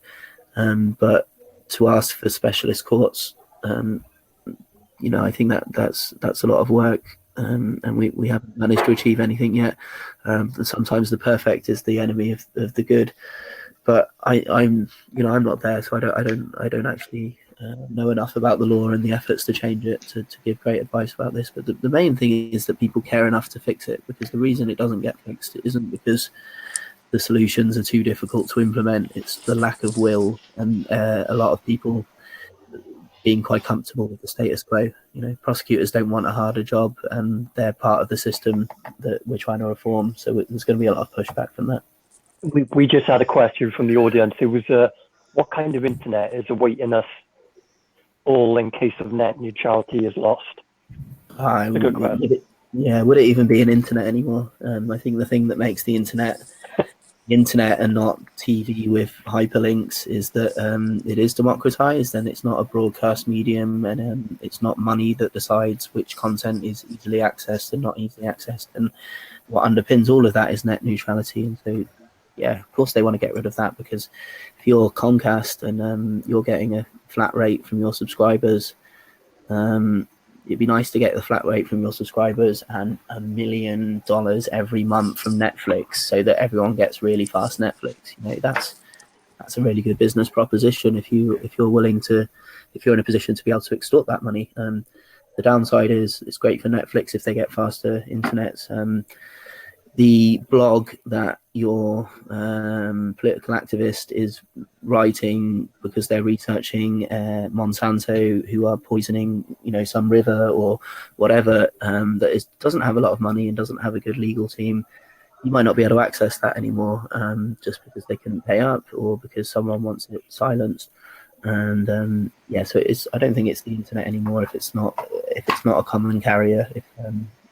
If this basic principle of, if it's there, then you should route other people and help them access it, and it's up to them what they decide to do with their bandwidth. Once that goes away, it becomes just a richer form of television. And you see what, if you turn on your TV now, the average the amount of information in it is pretty low. It's trying to sell you stuff continuously. It's trying to dumb you down. It's trying to make you support a system that is not looking out for your best interests. But I don't want the internet to become like that, and it will become like that if we don't fight for net neutrality. So that's another really important thing for people to push for. Cheers, man. Yeah, and is there enough being done to defend net neutrality, or what can we do to increase? Yeah. I mean, it depends how functional you think the system is. Not millions of people, but thousands of people have written to the FCC, and I'm sure they haven't got thousands of letters from people wanting to get rid of net neutrality. They've probably had a few very well-written letters from some expensive lawyers or lobbyists for the companies that will benefit from it. So in theory, that should be persuasive, because the FCC is a public government agency representing the interests of the people, but they're still pushing for it anyway. And so where there's money at stake, they'll be well resourced. So how we counter that is by explaining to people why it's important, by getting the message out there, by being creative, by creating artwork, memes, explanatory videos, doing activist things that get people to actually think about what it means to have a free internet and how bad it would be if it went away. That's the stuff that can help. And also some of the worst cunts from, sorry, that's a bad word in America, so the worst bastards from Congress, and get some better ones in that are maybe under 40 and have experienced the internet properly and are not beholden to money. But that's easier said than done. Is it true one of the operations you were involved with involved the breach of U.S. military? I'm trying to break down how some of your charges are getting up to this 99 years. Yeah, I mean, I don't really go into the specific accusations because they've not provided any evidence for them, and I might still have to defend against them in a real court in the UK. But they do include military things. I think the Strategic Studies Institute and the Missile Defense Agency and some other army stuff. But as far as I know, they're not alleging that any damage was done or that personally identifying information of personnel was released anywhere that would cause them damage. Any of the accusations they tried to levy against Chelsea Manning, they've not really levied against me. So I think their issue was that these were sensitive things that they would, in an ideal world, not like to be hacked, and for them to be hacked makes them look bad. Sometimes you've got to look bad to know that you fucked up and make them more secure. And a year after my arrest, it was found that the Office of Personnel Management had been breached, and they'd got when you get classification security clearance in the US, you kind of have to do a self-docs. You have to write a little thing about anything that might be embarrassing that someone might use against you. So you compile your own dossier in a SF-58 form, I think it is. And someone got all of them, and they think it was China. And let's say, hypothetically speaking, this wouldn't have happened if the US government had learned some lessons of the kind that they might have learned from the campaign in response to Aaron Swartz. In that if you get hacked and the worst thing that happens to you is someone puts up an anonymous picture and a video inviting you to fix your legal system, you might want to take that as a lucky escape and learn from the compromise and fix your shit, because the next people that come knocking might be China, and they might want to unmask your spies or infiltrate your military bases, and that's serious shit. That's the kind of thing you want to avoid in the US government. So,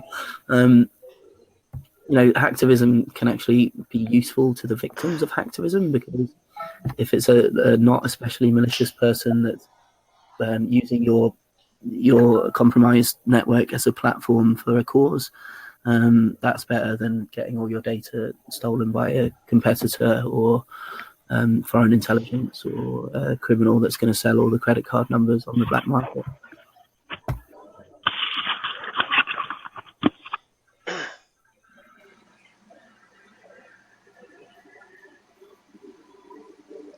Guys? Yeah, awkward silence. Sorry.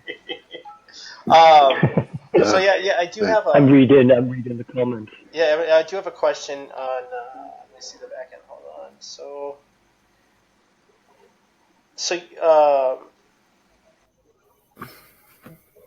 with Gary McKinnon, do you think your case is similar to his? I know he beat the extradition stuff, and he did some serious hacking, and yeah, he was even posting on the military websites, that their security is crap. Yeah, he found some pretty cool alien evidence, didn't he? Is that true? That's what he claims. That's what he claims. Yeah. I can't speak to that because I've not seen it myself. But yeah, so the case is incredibly similar. Funnily enough, after his extradition was stopped, they changed the law to try and stop this from happening again. So the argument that my lawyers made in court was under the change that was added for there never to be a Gary McKinnon case again that would drag out for 10 years and embarrass the government. And my case is almost exactly parallel. So the people that brought in the change of law, the members of parliament, the representatives, they were basically told by the government that if there was someone that meets this Gary McKinnon test, then their case would be prosecuted in the UK. And so this is what we've been arguing, and they're in a bit of a trap with it, because what people were rightly concerned about after Gary McKinnon's case is this whole thing's a bit fucked up. Next time, can we ensure that that we just actually prosecute it in the UK if there needs to be a court case, and we don't have this 10-year battle that becomes a public circus and means that we have to upset our ally across the pond. Came along, funnily enough. So this is actually quite, and that's the reason why it's been taken up by the High Court and it's being seen by the most highly qualified judge in the country, or the one with the best job anyway, is because it raises important questions of sovereignty, of jurisdiction, of whether it's appropriate to try someone in the country where they were when the crime that they're accused of committing happened, or whether it's appropriate to let another country steal them and do it their way. Gary McKinnon's case kind of laid the groundwork for the battle that we have that will hopefully settle some of these matters definitively. And then there's other people that the US might want to try and extradite for other for similar stuff. So the Crackers with Attitude, if you remember, they were a group that embarrassed the deputy director of the FBI and the director of the CIA by getting into their private emails, which they shouldn't have been using for work purposes.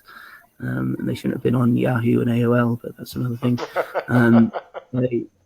So some of the people that are accused of being involved in that are young lads who live in the UK, and they might be next in line. And I don't want them to go through the bullshit that I'm going through. So it'd be nice if this is the last time the US tries to exert its long hand of the law over the Atlantic, and in future they just cooperate with our police. If somebody needs to be investigated, someone needs to be questioned, someone needs to be taken to court and prosecuted, just do it here. Yeah, it doesn't even make sense to me because essentially if you're doing a crime, you would have to also, if you were aware, your premeditated crime, you would have to be aware of the laws across the, wherever you're doing. It's preposterous, Yeah. Well, what's the thing we love to say is ignorance of the law is no excuse, and that's fair enough for the law of the land that you live in. I guess you're expected to understand that. Trying to tell me with a straight face that ignorance of the law of every country that's connected to the internet is no excuse. Have you studied Malaysian cybercrime law? Have you looked into the things that might upset the courts in Thailand, in Bolivia? Obviously you shouldn't be expected to know the ins and outs of the law in a country 1,000 miles away just because you're doing stuff online. It's nuts, and only the US gets away with this. So for the rest of the countries in the world that need to get along with each other and share the internet, there's going to have to eventually be a standardization and a harmonization of these, what constitutes an offence and what's a reasonable punishment for the offence, and governments can just help each other to prosecute them. This kind of we'll grab them and we'll do it here thing, only the USA gets away with that, and it's not really sustainable in the long run.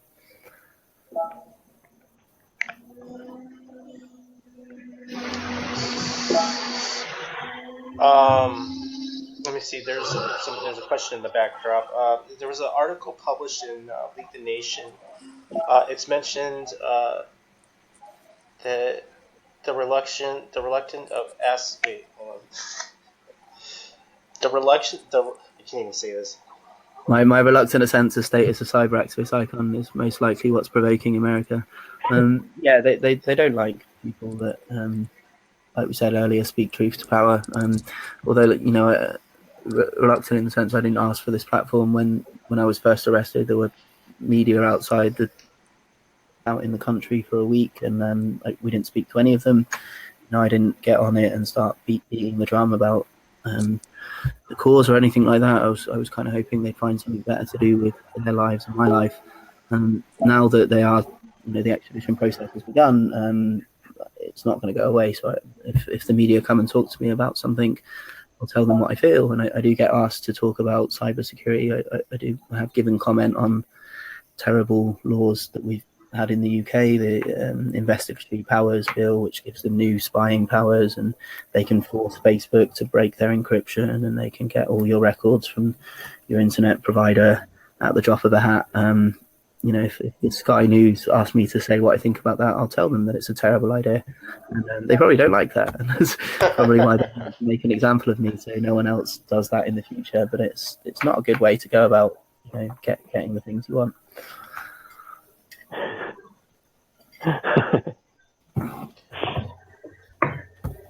Yeah, I was hearing that the UK spying laws or the government what the government is capable of doing is like 10 times worse than what they're doing here, and they're admitting it. Yeah, I mean, if it's weird, we found out through Edward Snowden's revelations that despite the NSA kind of spying on everyone and mastering the internet, they do have like a ruler up their arse. Like they do like to do things by the book, and if anything needs to be done that's especially cowboy dodgy, they'll get the boys in GTHQ to do it. So hacking Gemalto, the Dutch company that make all of your SIM cards, that make billions of SIM cards for all the phones in the world, for smart cards and all those high-tech access devices.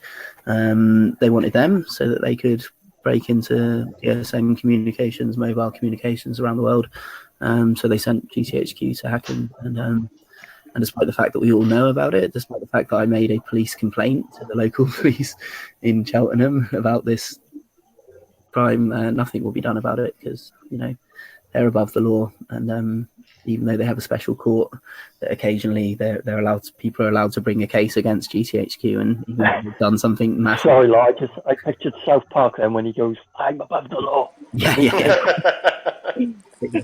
And even when they're found to have done something wrong, they just come up, they write a new policy, and then it's legal. So when they were spying on, for example, politicians, they just change the policy. So we'll only do it if they're very naughty, and then all the illegal stuff that they were doing becomes legal by the magic of having this policy.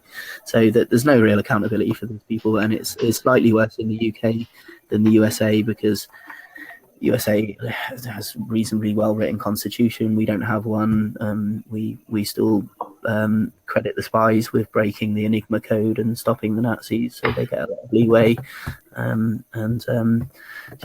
get away with a lot. And even since Snowden, there's not been much of a improvement in the accountability structure and the regulations. And they keep giving themselves new powers, so now they can do all these extra things. So it isn't looking good, but we can use technology.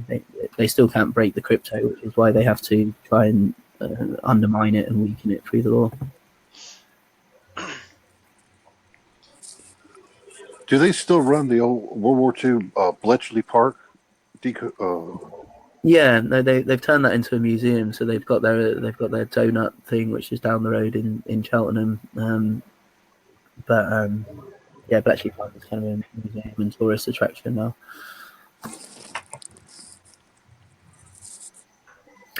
I'll tell you a funny thing on that note, though. Alan Turing, who was the guy who famously broke the Enigma code, and then later on, he was driven to suicide by a government that decided his homosexuality was a bit too much for them, and they were going to chemically castrate him for it. Turing, he now has an institute, the Alan Turing Institute, which is funded by the government, and they pay for my friend Mustafa Al-Bassam for his PhD. Mustafa was a member of LulzSec, and he was convicted for hacking the planet with LulzSec in 2011. It shows how different the treatment of hackers in the UK is to the USA. If he'd been convicted in the USA, he'd be in Jeremy Hammond's position, languishing on a 10-year jail sentence. In the UK, the government pays for his PhD. He gets lots of money from a financial technology, cryptocurrency company. And they fund his PhD despite him failing the security clearance for the Alan Turing Institute for being a hacker or being in LulzSec. But they still pay for it anyway because he's a smart guy. Yes, we're all going to UK, guys. Hear that?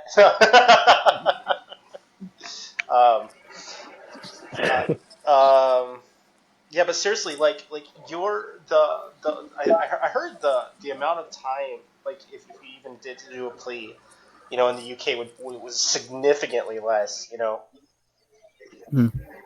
Yeah, I mean, it's even if I don't plead guilty, if I get the full maximum sentence for all of the charges that they've alleged, it would be 36 months in like 3 total. years. And I'd expect, yeah, it's about. I'd expect to do half of that, so it would be about a year and a half in prison, and then another year or so on supervised release, and then a 5-year serious crime prevention order, just saying don't do any more noise, and you have to tell us whenever you get a new phone, and you can't have virtual machines. I think they're nearly out of theirs, but yeah, some of the lolsec guys they can't use VMs.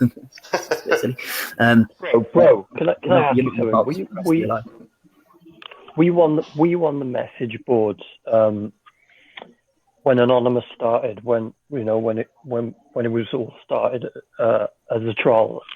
Yeah, no. So at that time, I was living in Finland doing my national service. I finished citizenship, so I was working as a geneticist for the civil service in Finland. But I watched the Scientology stuff from there with great deal of interest. Then you had the almost revolution in Iran. Do you remember the Green Revolution when they were kind of standing up to their theocratic people? And I saw Twitter cover that live and people getting involved in that live. And I sort of recognized the power that the internet had to organize people and to create a local protest into a massive global thing where the world is watching and a change can start to materialize. And then you had I got, as I said earlier, I got involved in activism, and then Occupy happened, and that was at the time of the Arab Spring. So we saw with Tunisia what having Anonymous on board, it really helped them to facilitate their revolution, which was the most successful one in the Arab Spring. Because when they tried to take the internet away, Anonymous helped them get it back, and they gave them technological assistance. They gave them advice for what to do if you got tear gassed, helped them organise technologically to get their protests off the ground and around the censors. And that's led to a slightly less autocratic state in Tunisia. It hasn't been a huge success story in Egypt or Syria to the same extent, but there's still chapters to be written for those. But I did see that having technology, having the means to organize in a horizontal structure, ad hoc, everyone can get involved, that this is powerful, the hive mind, the wisdom of the crowds, the power of the horde, that can really make a difference. So that was quite important to me. But it. Bro, can I ask you a personal question? What I want to know is, what's your take on Guy Fawkes and Green Man? Which one do you gun for the most? I see. Yeah. I think you need both, really. So the Guy Fawkes. I mean, I think if I interpret your question right, it's the old fag Anonymous, the scary end boss of the internet, versus the new fag Anonymous that wants to fix the world and get everyone equal rights and is a bit SJW about it. You kind of need both, and where it's veered in one way too much or the other, then you've had schisms and you've had people kind of getting too trolly. If you take the trolling tendency too far, you end up with the people on the alt-right that are going out and find themselves victim to hateful white supremacist ideology when really they just wanted to do memes and stuff.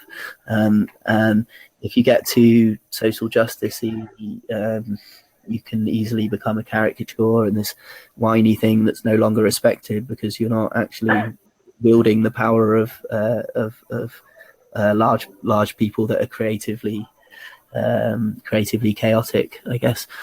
So I think we need both. Ideally, a green Guy Fawkes mask. yeah. Maybe. And it's always been the same with any powerful thing. You have the people that offer you the fig leaf or the carrot of this is how we can make things better. Of it becoming a bit scary, and in the civil rights movement, you had Martin Luther King. He was a man of God, a man of pretty words, a man who had a dream, and said that we could have another way. You also had the Black Panthers, and you wouldn't have got equal rights with just Martin Luther King, and you wouldn't have necessarily got equal rights with just the Black Panthers. They were crushed and criminalized and locked up and not allowed to organize.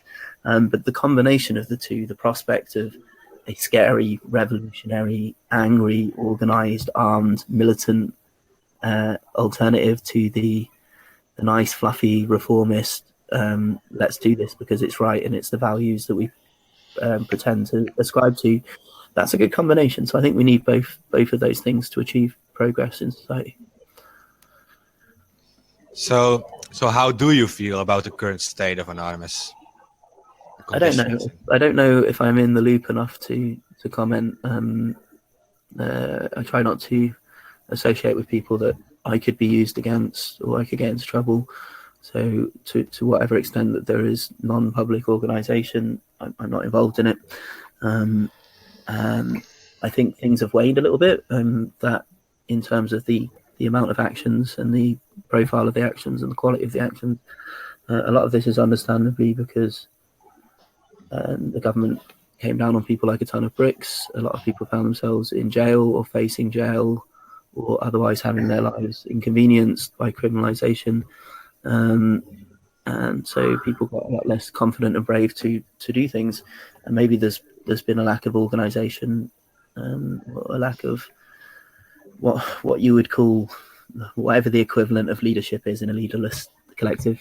Maybe there's been a lack of that, but also the world is a difficult place at the moment, and there's a lot going on. So I think there's a lot of good work that Anonymous is still doing. I don't know if we'll see 2011 again. This chaotic exercise of pure brute power and chaos, just because that depended on certain conditions that might not come about again. That doesn't mean that Anonymous doesn't have power. It has all the power that it ever had and more power than it could ever realize in its people. And people have that power, as we were saying earlier. All that stops them is their fear and their lack of imagination. So if you get past those and you imagine and then you collaborate and you use the tools at your disposal, there's no end to things you can achieve. Well, Lauri, we're going to be doing like a special on November the 5th. So if you want to come, you've got a place if you want to come if on. I'm able to, we're going to have a live and talk what is all going on. Mm-hmm. Well, if I'm free, I don't know what I'll be doing in November. It's a few months away, but if I can be involved, I'll do my best. Yeah, that's what I'm saying. If you're still around, it'd be good. I'll still be around then. That'll be good. What do you feel about these shadow broker guys? Stealing like hacking weapons and stuff. It's a complicated. Complex issue. I mean, I don't think those weapons should have been stockpiled by the NSA. Obviously, they're going to want to hack things, so I don't blame them for that. If you've got serious God mode vulnerabilities in Windows and you've had them for at least 5 years, maybe closer to 10 years, at some point you need to just get them fixed, because someone will find them eventually, and that's what happened. They got hacked, or they had a leak from the inside and it went to the shadow brokers. I don't know who they are. I don't entertain hypotheses without evidence, so I'm not going to say if they're Russian intelligence or not. They might well be. It's consistent with some of the evidence. It could also just be random hacker types.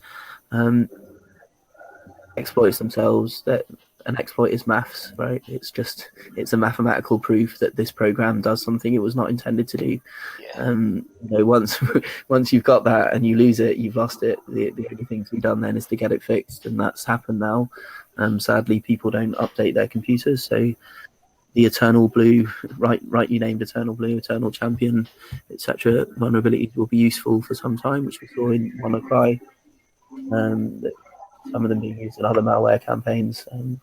I remember this last time it happened in 2008. You had a big SMB vulnerability, Windows networking vulnerability, and then you can still hack computers with it today on penetration tests or whatever. So it takes people ages to fix these things. Government, don't stockpile weapons if you can't keep them safe. We already thought about this for decades with nukes and stuff. I think that nation states are using hacking tech capabilities for statecraft, for war by any other means, and they're not actually trying to keep us all secure. And that's a choice of priorities for them. And that choice of priorities is coming back to bite the US, the USA, and the rest of us in the arse, because of them deciding it's more important to have this weapon, this ability to unlock any computer network, than it is that we have secure, nice things that don't get fucked up by ransomware. So everybody lost their data, the millions of losses from WannaCry. Some of the weight of that is on the shadow brokers, whoever they are, but a lot of the weight of that is on the governments for creating the situation where those exploits could be weaponized to the extent that they were. Yeah, and we constantly are seeing on WikiLeaks what they're doing. I mean, some of it's like la di da, like whatever, but some of the stuff they were they probably still are or were developing. It is a criminal act. What they're doing. Yeah, and they do it with audacity and a what's the word, like ambition that we could never dream of as individuals. Hacktivists might hack a few things here and there. Only the US government has attempted to hack the entire internet, to suck up every bit of data going up on it, and to compromise the routers that handle the trunks that have all of the data going past. So they really get away with the equivalent of murder, the cyber equivalent of murder at the moment, and we'll have to put them back in the box at some point, because the internet is far too important to be controlled by unaccountable, spooky spies somewhere that feel that they can justify anything in the interest of national security. That's not going to work. It's like the sea. The sea is for trade. The sea is for people to get from A to B. It's not for people to fight wars on and do piracy on. And mostly that doesn't happen now. And the internet is a common good of humanity that shouldn't be used by governments to wield power and to get intelligence so that they win the right wars and get the right deals and build the right pipelines. That's some old world bullshit that we don't need on the internet.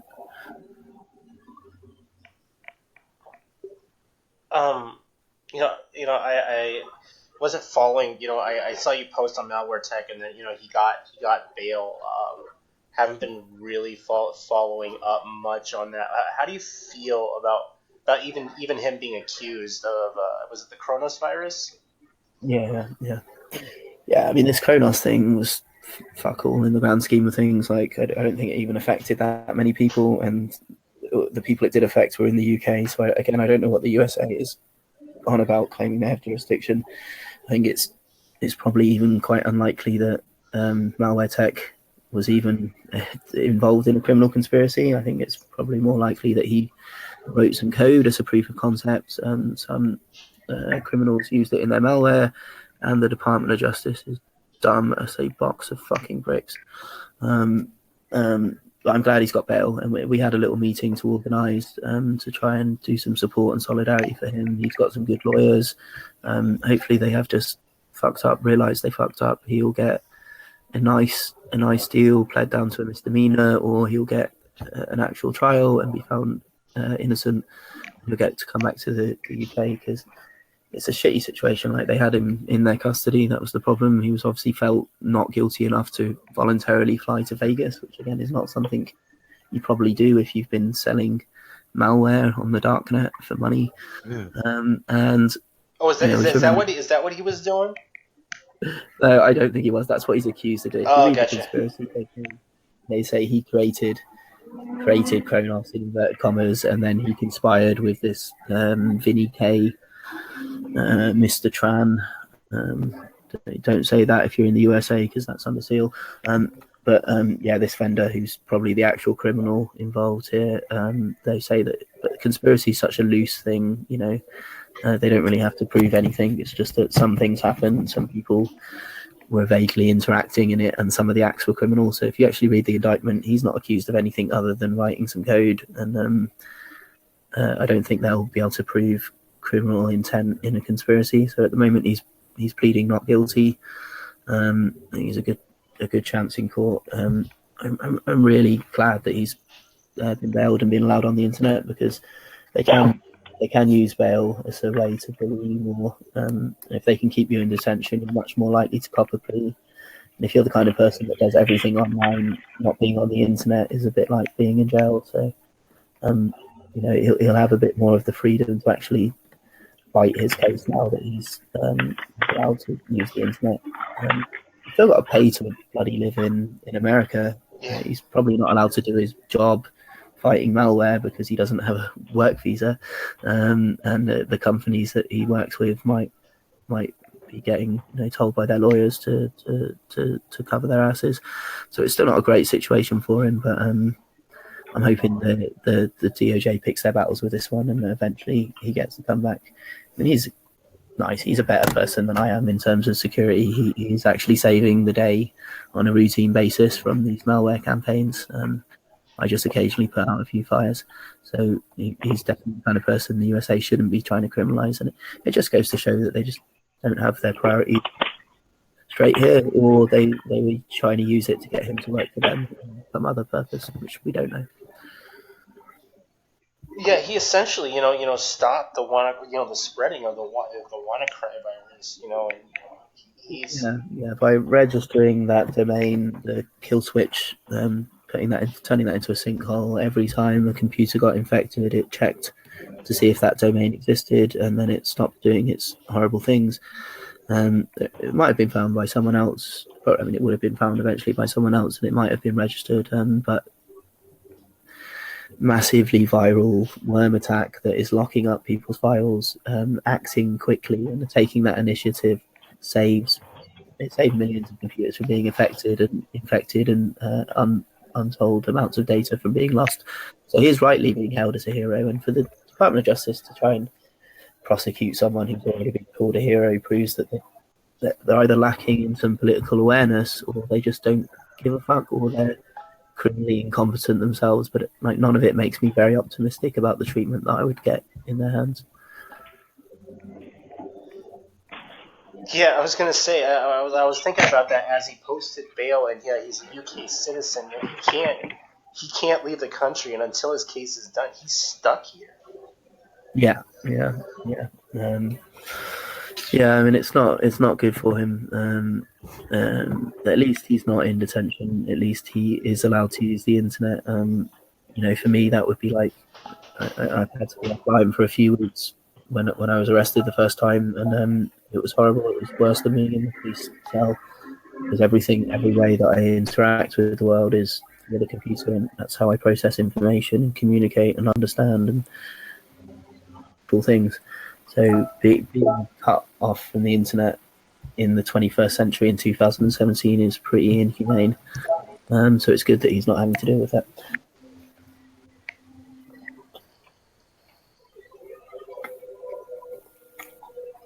That's a noise. I might have to go pretty soon because it's the sun's coming up here, and I don't want to wake any people up before they have to get up. Yeah, I agree with you. I agree. So it's getting pretty late. You still got bail. Yeah. You got bail check-in today, right? Yeah, so I have to be at the police station in time, and I haven't slept yet, so I'm trying to get a few hours sleep myself, and then get in the car to see the cops and give them a squiggle. Give them a squiggle. Yeah, I haven't been in a case, and in your stature, but I definitely know what you're going through. I fought a case, for 13 years, and being 13 years, and being in limbo of not knowing where I'm gonna be, it drives you insane, Yeah, I mean, people say this, like when people that have had trials and then gone to prison, they say when you're going to prison, that's when it becomes easy, because you don't have to fight it anymore. You just have to do your time. And I'd be quite happy, not the 99-year option, but if it goes to trial in the UK, I'll be happy to have a trial date. And even if I am convicted, I'll be happy to look forward to being locked up, because I know that is come out. A stupid sentence, man. 99 years. You're dead. You're still serving it from the grave. It's like you say, the process itself can be the punishment, and that's that's why they try and make it as hard as possible, so that they know that they don't even have to prove that you're guilty to make it cost you personally for making their life difficult by standing up for something. They can make it cost you through the process of criminal justice itself. So that's another thing we want to fix in the long run, is to make it. Didn't they give a guy 200 years or something in America? That's just stupid, because why didn't they just say you're in here for life? 200 years, what are they going to do? Fucking when he's all bones in the fucking grave, what are they going to say? Oh, you got another 100 years, yeah. You know, even serial killers. You know, that's the time you're gonna get for those kind of people. You know, it's. But that's, I mean, it's no use as a deterrent for the person, because if it's past their lifespan, what it is having that breadth, that leeway to put so many charges that result in such a long sentence means more pressure for you to take the deal, and then they don't have to work hard, they don't have to prove anything. So it's really convenient for the Department of Justice that in 97%, 19 out of 20, 19 and a half out of 20 people, they don't have to prove anything against them because they plead guilty. You know, that saves a lot of money, a lot of effort, and allows you to lock people up very efficiently, even if they're not necessarily guilty, which is great for political policing of protesters and dissidents and stuff like that. So yeah, we need to fix these things. It's just patently absurd. I guess for a final question, would be, what can, our audience or, any of us, do to help with your case? So total revolution, bringing down the government is always my first suggestion. If that's going to be too much hard work, then writing to the politicians that claim to govern you at the moment can be done without too much effort. And there's ideas for what to write on the website, freelauri.com. You can donate if you have money. I'm not that into money, but the people that do the legal stuff like to be paid.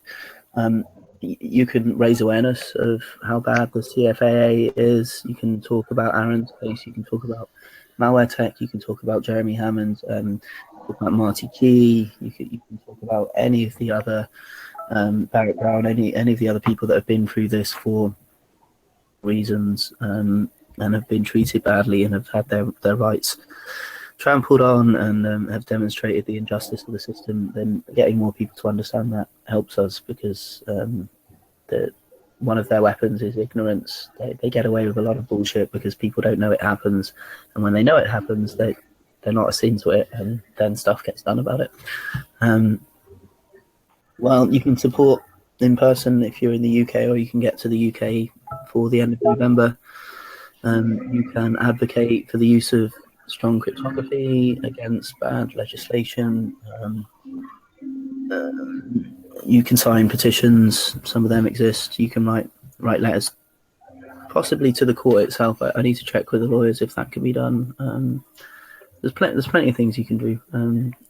Caring and being interested is a really good start. The more people just do that, the more it helps people in my situation.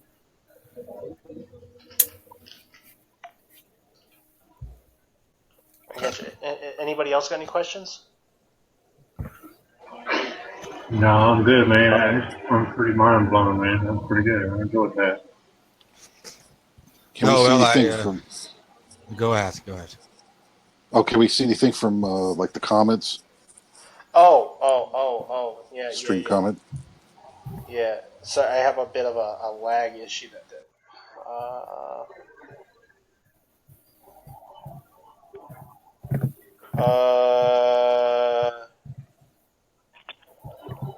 Not seeing any of mine. You guys seeing anything? No. No, me neither. I think everybody's pretty well captivated. I haven't been able to say nothing for me. I'm astounded.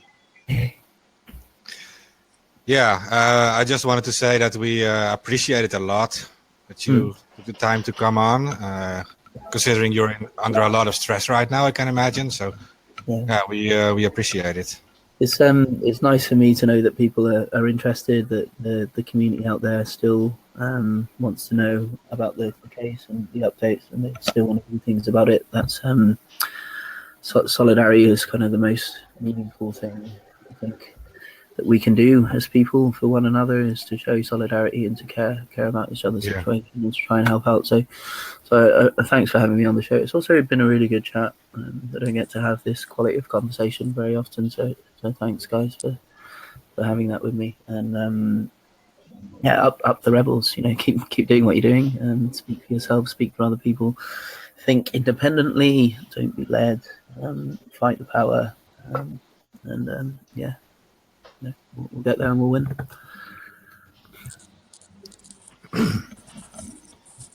Cheers, Lauri, man. Cheers. Thanks for your time, bro. All right, I'm gonna go and try and sleep. All right, take care, guys. All right, thank you. Thank you, Lauri. Good service, man. Yeah. Peace. Have a good one. Peace, bro. Alrighty, good discussion today. Yeah. Should we call it, or do you guys want to go on to the Lou? You guys could keep talking. Well, You guys How keep much? talking. What? Huh? We can go. I said you guys can keep talking. I'll just listen because it's getting late. My parents will be getting up. How much time do we have left? We have about an hour and a half. Maybe we can talk about what happened, with the Daily Stormer a little bit. So there was, he's tied to Weave, right? The Daily Stormer, yeah. So apparently the Daily Stormer had put out an article. A couple of days ago, which is a neo-Nazi white supremacist. It's a WordPress page. It was poorly done, and they had posted an article that was shit posting the events in a really bad way on the victims of what had happened at the protest. I saw it. It makes these people, even more Nazi, to what they truly are. Which I personally just gonna say it's scum. And then on top of that, they had, I don't know how many news articles or newspapers, are still following this, but initially they had a post that there was a hack, that that Anonymous had done it, that there was an elite force of hackers that had gone in, and even the wording was a little weird. I mean, the technical description of what supposedly happened sounded like a bunch of bullshit. And lo and behold, on the back end, there was. I think they, I hate to be, a little conspiracy theory out there, but I know that probably GoDaddy wasn't too happy with them being hosted on their site as well. So they probably had warnings. Correct me if I'm wrong. That they had, they were going to be booted anyway, and then in lieu of all of this, their posts going viral, GoDaddy announced on Twitter that they were going to, boot them, boot their terms of service. Any thoughts on that, guys? Yeah, it was already announced that they would be kicked within 24 hours, and then suddenly this article arrived and claimed that that Anonymous was hacking them, and it was and it also said that Anonymous would permanently disable their website within 24 hours. And it kind of was a red flag. Well, the site has Cloudflare, okay. There's two, the site was done by amateurs. I'm probably gonna get a lot of flack from that, from if anybody who knows Weave is out there. So, but it was done by it it looked like if somebody were to do such a thing, they would have run an exploit, to get elevated privileges, or they would what it looked like was a brute force, but it's like somebody had walked in through the front door and just posted, there's nothing weird on the site, there's nothing going on. No, and they left all the other articles up. So yeah, it didn't make any sense, and they didn't even do the atypical fucking hacker thing and lock out the fucking admins, No. On the other hand, it wouldn't have been very difficult because it's there was a pastebin released shortly before that so-called hack was announced, and it did give some outdated plugins and stuff. So I didn't really look into it, but I can imagine it wouldn't have been that hard to actually take it out. But you could clearly see that this was not a real hack, because it was just one WordPress post, and nothing else really happened to the site. So. Well, I think to be honest with you, the admins knew that they were going to get booted anyway, and this has been something that's been talked around all over the internet, is that they knew they were going to get booted, so they wanted more traffic to come. And then what was kind of funny, if you saw the last post from the Daily Stormer, they had a Bitcoin address and they were asking for money. And the funny thing is that even Google Hosting, wouldn't allow them onto Google Hosting. So essentially, they've lost everything. And I was checking up on some other well-known sites, and seems like the Nazis are not having a good time on the internet lately. Yeah. I posted up one of their phone numbers today in chat. Yeah, there was another one that I knew about. I was some guy was relaying me to some of these underground sites that were just of interest, and Crew 88 was another big underground forum. They're down as well, so I think your days are numbered, Nazis. Yeah, so I'm reading in our Hangouts now that the site supposedly has moved to the dark web after being denied domain registration. Like the way. Well, you have to really watch the skinheads, because the Hammerskins is the world's largest neo-Nazi gang there is. So you can't really count those guys out too much. You got to watch them. The intelligence level of some of the people that were posting, in some of their forums, and I was watching some of it in detail. I'm not sure if a lot of them are gonna be like, how the fuck do I even access Tor?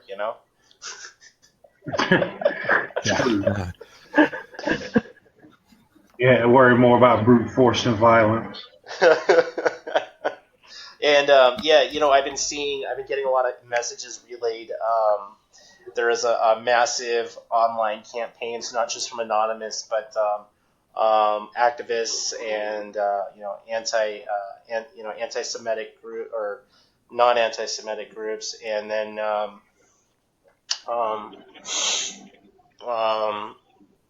they're going around and they're posting a lot of the people that were there. Their information is being, like you said, is being published. Along with phone numbers. Some of these people have already either deactivated or deleted some of their Facebook, or renamed their names on Facebook so that they can't be known. But I hate to say this, that if you go to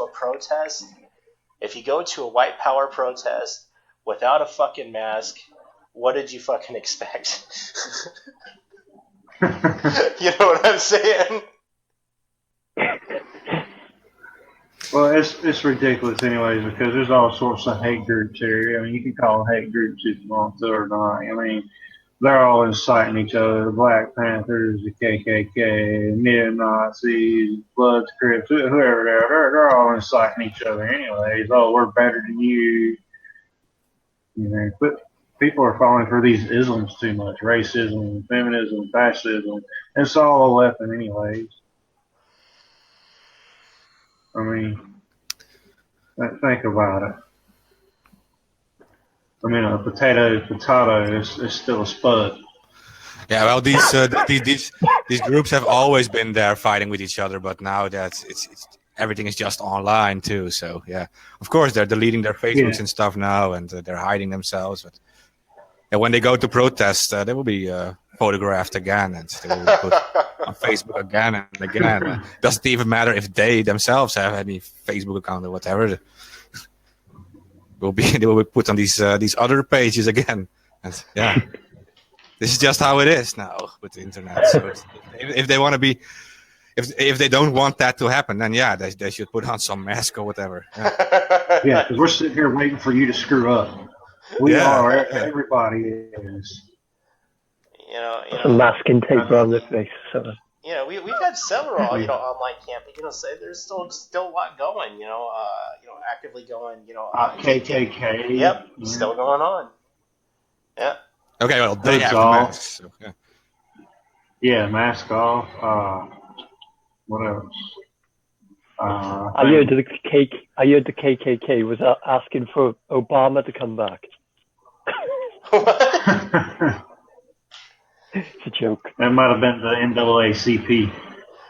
Oh no, there was this funny one, and somebody had shown me a screenshot from KKK where they were talking to the guy. They're trolling him on Twitter, right? And it was a real weird, really weird Twitter account. And the guy says he posts his real name and his address and his phone number where he lives and shit. And you see the guy with the fucking this really happened. He goes, how the fuck did you get this information? Yeah. Well, the thing is, we're already public information here in America. So all this stuff they're on the mainstream media talking about, watch what toys you get. We're public information anyway. Your information is on 22 different web pages, and web crawlers are picking that up, and especially Facebook. Guys, how is the wall going? Has Trump built the wall yet, or? He built a wall around himself. I haven't been following updates on the wall, but I think the budget plan has already been announced. It was like 1.8 billion or something like that. It's not going to happen. He'll have to sit in 2 terms, and the way this one term is going now, that we might not have a next president. Yeah, the way that everything's going down, yeah, you might be right. Well, they reckon it's all a slow burn. It's a slow process. Well, I read somewhere. Go on. Go ahead, man.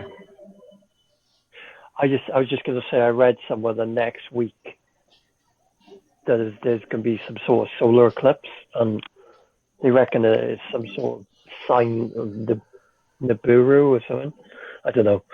I read some weird shit somewhere. Well, there is supposed to be a following meteor shower, and it's supposed to be close enough where it may do some actual damage instead of just disintegrating before it hits the ground.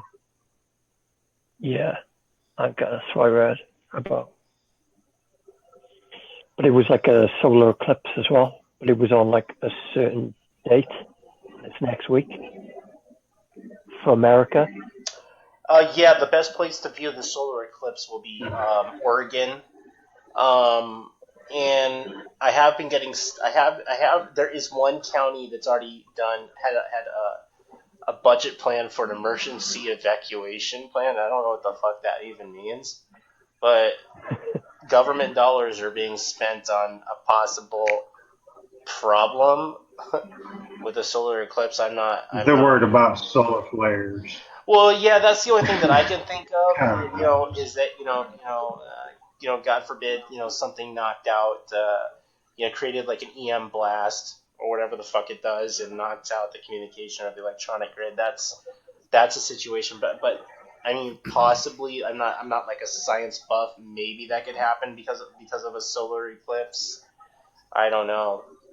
But your Yeah, I taxes. wonder how many people would Facebook down, Facebook down. Oh, what are we gonna do?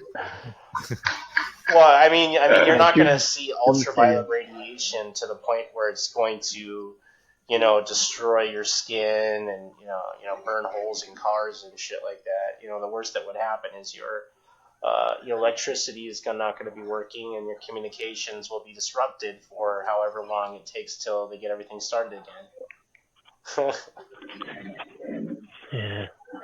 Yeah, well, it seems to me these are just excuses to pump more money into FEMA and these organizations. I don't really see anything like that happen, but yeah, it could happen, Yeah, of course. Yeah. false flag, false flag. Everybody's saying there's a false flag coming. Kim Jong Un's sitting over here waiting with his news. We got everybody over here talking about, oh my, I'm better than you, this and that, this and that. And it's just Yeah. big mess. Speaking of Kim Jong Un, didn't he say that he was going to launch missiles at Guam and then later retracted what he said? Yeah. Who That's wants to kind see of what the U.S. is really going to do? It's nothing but a power card. I'm gonna get a King John Un haircut, I think. Get a mullet. Get him some diet pills or oh, something. you have to admit at least he's not scared of the U.S. So yeah, that's something. I don't think that Him and Simon Cowell. Because like everybody, he's like the angry kid in the corner that's like yelling shit, but he's not going to do anything, so you have to just tell him to just shut the fuck up every once in a while because he's not going to do it. So I kill world, huh? I don't know. We can't really mess. Nobody can really mess with North Korea without messing with China. And when you mess with China, you're messing with Russia. So we've already got two against us. China, Yeah. I mean, not China, but Russia and Korea. I was going to say he's in school, and all the kids they've been asked to draw things, and all the kids are drawing all like they want to be doctors, nurses, whatever, and then they say, "What do you want to be?" I want to blow world up, yeah. Destruction, destroy.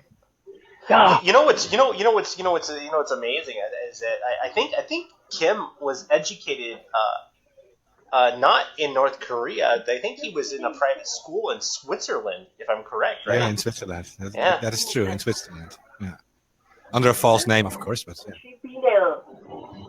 Yeah, and then he. Yeah. Okay. And then. Of course, I'm sure they craft education in Korea. Yeah, he assassinated his cousin in China last year. Yeah, and was that in the airport? This is like a weird kid at school, but he has like an army of like 25 million soldiers, right? Active military, right? It's like 50 times the U.S. Army in amount of soldiers. So yeah. I seriously doubt, I'll call this card time and time again until I'm proven otherwise. I highly doubt a lot of their shit is even functional. There was a video, I caught it. Several other people have caught it when they were doing a parade and they were showing all their missiles. There is a picture of a multi-stage rocket, right? And I don't know if anybody caught this. I did. That one of the cones on the multi-stage rocket, because it had some boosters on the sides, was facing the wrong direction, as though it was put together by cardboard. Now, if you know anything about building rockets, is that you need a straight cone to keep the stabilization, unless you have stabilizers on it, right? Which it already did have. But if you had a bent cone on a fully functional, ICBM missile, which tells me either the missile's not real or your shit don't work and you're trying to make it look like you have fully functional your military capabilities are larger than they are when shit don't even work. Nothing has made it very far, so don't tell them how to fix it. Let them nuke themselves. Well, what they detonated over in North Korea wasn't a plutonium grade nuclear bomb. It was in the equivalent of a hydrogen bomb. Now, is it nuclear? Yeah, but is it the kind of devastation that we're thinking of? 300-mile blast radius and shit like that? No. So do they have nuclear capabilities? Yes, but is it what everybody thinks it is? No. Is it? No, it's sad. They got like 4 nuclear weapons. I don't know where this amount comes from, but no, they can't hit the U.S. or whatever. They can hit a neighboring country, I guess, and yeah, but yeah, they could hit South Korea, I guess, and that would create some chaos too. But Well, yeah, nuclear weapons are I hope one day in humanity that we'll find out that nuclear missiles and nuclear weapons only have one purpose. Do nuclear weapons have a purpose in this world? Yes, they do. And a lot of people are kind of weird on this about this subject. Is that in case we had a celestial body, like that would come towards us, the only way we could probably deflect a path from a celestial body hitting us, like an asteroid or something, would probably be the power of a nuclear missile. But to use it anywhere safely on Earth is retarded. It's an it's an end-all situation. yeah, you're talking about using ICBMs against these things. Yeah. Probably that would be an idea. Yeah. It's amazing for them to use them to threaten other countries or to actually consider attacking other countries with this. And I know that the USA did this in the past, and luckily no other country has ever used it against another country. But I can see it. I think we were the only one. Yeah, we were the only ones who did it. But it seems to be the only thing that these things have been doing is that countries have been getting nuclear missiles and then blowing each other. We got the Pakistan India stuff going on, and what they'll do is they'll detonate an underground one, and the other one will detonate an underground weapon. To like one up each other. Like a bunker buster. Yeah. Yeah, well, it also helps sometimes maybe to stop wars because you both have nuclear weapons and you can threaten each other and like with total destruction, so it won't be worth it, I guess. Yeah. Let's just go back to the old days. Grab your sword, grab your axe, grab your bow and arrow, and let's get to it. Come out here with your hands. You know what? Yeah. Speaking of nuclear weapons, I did see an initiative on one of those petition sheets to try and take away the nuclear access codes from the president. Yeah, I don't know how far along it was. It was on this petition page. You see a lot of fucking weird shit, but that was on it. I can imagine. Who will get it? I don't know. Yeah, some unknown guy will get it. I don't know. I can just imagine, Trump getting really mad or something, just be like, oh, "Fuck that guy!" Red button. Yeah. I don't know. It's like the only reason he's there, right? Was the red button. Well, essentially, he doesn't. He might have nuclear access code, but I believe that it's either Secretary of State or Joint Commander in Chief. I don't know. So he only has half of the access. He only has half of the access code. It actually needs somebody else to do it. So it takes 2 people to activate, and you got to have one to go get the code, break it, get it out the safe. Yeah, Hillary dumped all that. It has to go down a line. Yeah, didn't Hillary tell us all that information? Yeah. But wants to arrest Julia Assange for moving his stuff from the couch to the kitchen, and she deletes and hides hers. Okay. Speaking of Julian, like they were talking a couple months ago about, the Ecuadorian embassy, that he had to go, and now he's still in the UK. Does anybody know if they're gonna have to move him somewhere else? Because he can't leave without getting a case. He's already got court hearings in the UK. He was pardoned in the he was given a pardon in the U.S. for what was it, Bradley Manning. Yeah.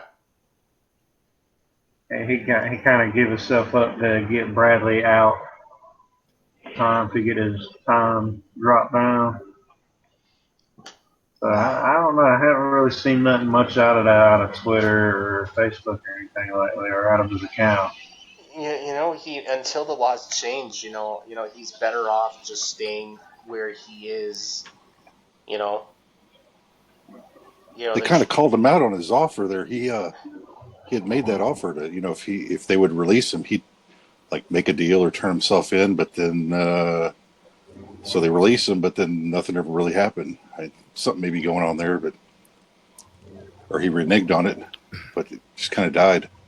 Yeah, it's true. He made that offer. Yeah. Yeah, I'm not sure what his financial situation is either. I don't know, what his income is, since all of this stuff had happened, if he has a place to go. I mean, there's plenty of people that live, I don't know, wherever, but. Yeah. For a guy that famous, it isn't so difficult to make an income for himself. But yeah, didn't he have? Yeah, no. He was tell us your story. Here's mine. Yeah, remember he had that one thing at one point where he was offering people to have dinner with him on a video thing where he was I forget where he was. He was on house arrest and he was trying to make an income. And you guys remember that? No. Barely. I can't say no. Okay. So much is going on. Yeah, and there were rumors. There was, Alex Jones was posting. A lot of people were posting rumors. Even I started believing it. That he was dead. For a while. But if you know anything about Julian, he has a tendency of like disappearing and then making a comeback. Yeah. That's his MO. Well, he was CIA trained. He did work for the government, like a lot of these whistleblowers. Yeah. Especially when they tried to assassinate him, and then that apparently went botched. Yeah, because I can imagine there have been multiple assassination attempts against him. That's not a lie. Yeah. He knows too much, and he probably knows as much as Snowden did when Snowden took off, but you never know. Yeah. Well, he's like a pariah everywhere. I mean, he's hiding in like the last spot there is for him. Yeah, I don't think unless he makes it to a country that's gonna, with no extradition laws, or he said some miraculous thing where he walks out of the embassy, and then the UK courts say that they're not going to extradite him into the US. He's better just staying put. It's kind of suck. Yeah, it might suck, but what other option is there? Well, didn't he only have two? I mean, he's like in the one, but there was like maybe he could have gone to Nicaragua or pulled something down there. I mean, he had about 2 or 3 choices. That was it. Yeah. And that was way back when. I don't know now maybe a little better, but I mean, at the time there, nobody wanted. He's like kryptonite, nuclear. Yeah, didn't he help Snowden escape from China as well? Mm-hmm. Yeah. Oh. Snowden escaped to Hong Kong, and then there was a family in Hong Kong helping him get to China and then go to Russia. I mean, Snowden had no choice but to run. Court martial is, instant hanging by neck. No matter what your case is, they mention court martial, they're going to hang you. And the only thing they really wanted Snowden for was telling the name of the program when, the government already told us, oh yeah, we're watching you, we're monitoring you, we have everything we need. What got him was telling the name. Yeah, well, Snowden has always been close to WikiLeaks. You know that WikiLeaks was blocked. You could no longer donate to them, for example. But now it's the Freedom of the Press Foundation that accepts donations for WikiLeaks, and the Freedom of the Press Foundation is related to Edward Snowden. So yeah, they're still close.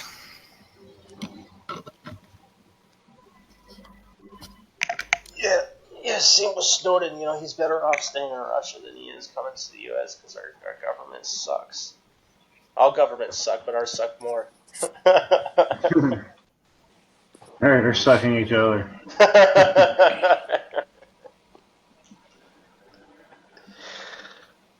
Yeah, I don't know. The Russians are not going to give him to the United States. I guess that's. I can just imagine Putin's face. Like he's like, what the fuck? Why the fuck are you going over there? You're not leaving, dude. You're stuck here. Yeah. Putin cannot trust him anyways. He did take off about 3 or 8 computers and work for whoever, and you think Putin really trusts him with anything? I heard. Well, there were these. Go ahead. Go ahead, Tyler. Well, I heard Snowden lost like thousands of pages of documents, in his flee to Russia. Man, never know. Yeah. Yeah, and there were these rumors that he might be giving information or something to the Russians, right? Possibly. That was one. Yeah. Never proven, Gotta of course. pay your stay somewhere.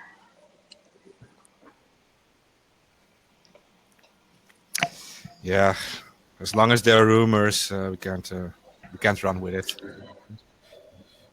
It's funny. It's funny the way members of Congress and politicians, talk about him as a monger. Both these guys as a monger, but when they're actually just all they're doing is telling us the truth that the people that we have left to serve the people are not serving the people. They're abusing their powers. Yeah. Hidden agenda. That Orwellian. They don't. That Orwellian. They don't believe 2 wrongs make a right. I was going to say 1984 was meant to be a book of fiction, not a reality. But that's the kind of world that we live in, whether people want to believe it or not. And it's only going to get worse. Some would say it's already worse than described in 1984.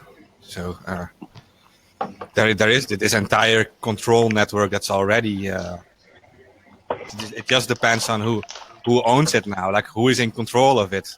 And if the wrong person gets in control of it, like you have these 100,000s of cameras everywhere, for example. If the wrong person gets in control of it, then we're pretty much fucked. Oh yes, especially now that a lot of these businesses are starting to put the chips in everybody, and we got cameras up around everywhere. We was on this the other day, and all you got to do is type in the number of that chip, and boom, facial recognition technology just pulled your face up. And you're on webcam. Here come the police. Gonna make things a lot simpler for law enforcement, psychologists, psychiatrists, grocers. I mean, I can only imagine what the guys who are getting bit going through Bitcoin are going to rack up when people just start swiping. Confirmed transaction, You're going to be millionaires. Yeah. And but the worst thing for us would be, of course, if they abolish all the cash money, right? They turn everything into digital money. And as soon as they have the cash out of everybody's hands, they have this. Yeah, the full control. You can literally just change the number and it's over for you. It's easily done now. I mean, you got forced child care, forced health care. You got to pay taxes. You got to pay your electric bill. You don't have enough time off of work to go out here and do your own farm. You're not even allowed to farm no more because there's so many rules and regulations on seeds or growing your own chickens. Yeah, and if you want to you want to tank gas or something, or you want to get into a train or something, and you have to pay digitally, and it's impossible. And then you're already you can't travel anymore, for example. So yeah, it's yeah, this is You have to pay for your vehicle. You have to pay for your gas. I mean, you're already paying highway use tax, vehicle tax, and then you're paying that toll to use the road. You know, where is your money? yeah.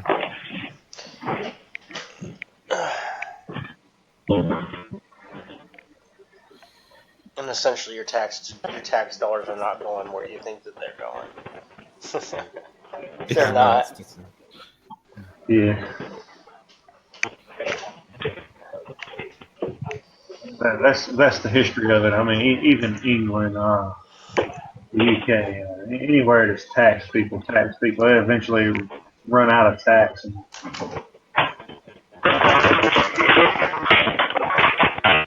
Oh my goodness, we have some bad visualization going on there.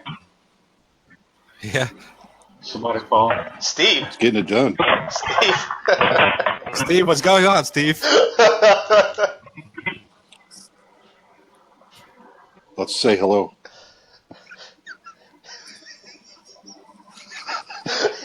He must have fell down. It's even there.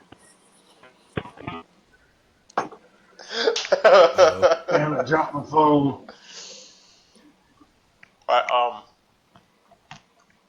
I hope it's not serious. Oh, but the stuff that's released on WikiLeaks as far as the Vault 7 stuff,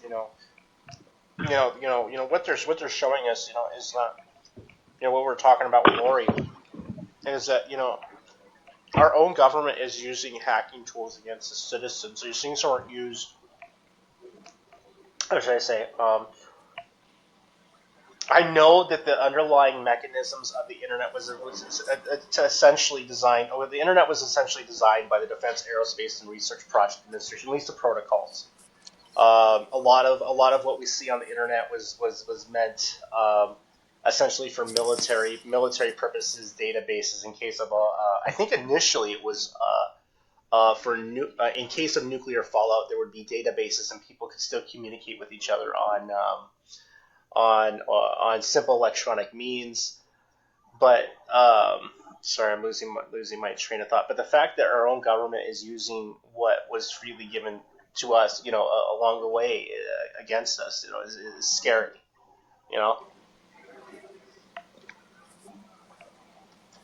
Well, Yeah, They don't call it programming.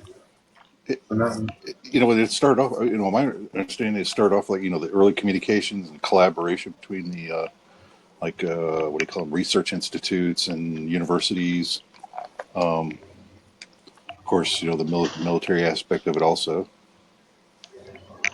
But everything gets corrupted in time. That's the problem. You could come up with any product or any idea or really any institution, and over time, the tendency is for corruption.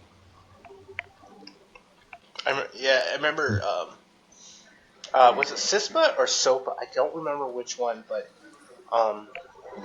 essentially what they were describing was our government wanted us to have these IDs to log in on so that you could easily be identified on the internet. Which was essentially, the way I would understand it is that they would, the underlying anonymization of, VPNs, Tor, proxies would kind of be invalid if they already know how you got to the internet by identifying yourself. And then I was thinking, to implement something like this, you would have to completely either redesign operating systems or logins to how to get there. You'd have to completely, some of the shit they come up with is like ridiculous. You'd have to redo the underlying internet protocols. I don't know what the fuck they were even thinking about when they were even trying to do that. That's what your phone number's for when you do your phone verification for your account. Oh yeah, essentially yeah. And speaking of phone verification, Russia is going to outlaw VPNs. I think in Tor 2 by November, and all of their messenger applications now require phone verification for identifying purposes. Coming soon to the U.S., I swear to God. Apple took off all the encryption apps off their Chinese Apple Store. Really? App Store, yeah. That's like a month or two old. They complied with it. I wasn't aware of Probably that. give them a choice too.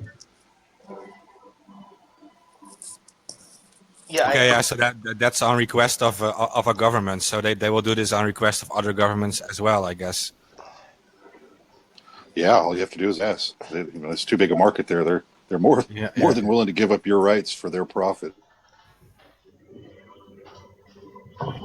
Convenience over freedom. Yeah, essentially, the internet was supposed to be a tool that would interconnect us, one way or another, and give the people another, more power, more interconnectability. But essentially, our governments have used it to take away and unstabilize what was, given to us. How much is enough? Yeah. Well, David Rockefeller, he was asked that. He says, "How much is enough?" And he said, "Just $1 more." Of course, he would say that. Yeah, that's the mindset of these people. Yeah. Well, to be fair, the internet did also give us some benefits, I guess. I mean, the means of communication between people have greatly improved. So if we actually want to protest something, we actually have some communication now around the world. But on the other hand, it will also benefit them by eventually connecting everything to it, right? Digitalizing everything, and that will literally be the end of our normal lives. I think Shodan.io show us the dangers of the interconnectability of putting wasn't there even certain controls and modules of nuclear facilities that were connected to the internet, which should have never really been connected at all. Yeah, the SCADA things. Yeah. If it's online, they'll believe it. Why would you put I'm just thinking, cybersecurity, Are you brushing your teeth? He better be brushing his teeth or it's something else, man. I don't want to go there. I'm shaking my protein Let's hope it's shake. a live broadcast out of 9 News. I hope that's brushing teeth. Shaking the Macaroni protein and shake. cheese is getting down. But don't make me go there, man. Medicine. But I'm just thinking cybersecurity. Why would you put anything connected to a nuclear facility? Why would you put anything on a nuclear facility attached to anything that you could use remotely besides a closed net, like an internet or a closed net, something that would not be broadcasted outside of where you're at? Maybe a remote terminal. I'm just thinking outside of the block. That's the intelligence of a lot of these people. Yeah. Well, if you come from the angle that everything is secure, then there's no problems. No, I mean, but that's not what's going need on. us to secure you. Well, you guys remember the Shield virus, right? The one that was almost invisible and kept on changing its code. That took down New York. That's a pretty big city already. I mean, can imagine what bigger damage can be done. Man. There's a lot of people in New York, man. Well, it didn't take. I think it only took it yeah. down. I think it only took it down for like 5 hours. The power grid, but the fact that these systems are even I know. I was told by a guy, that you're. God, what was it? He was telling me that. Okay, Nobody was not brushing their teeth. that's not brushing your teeth.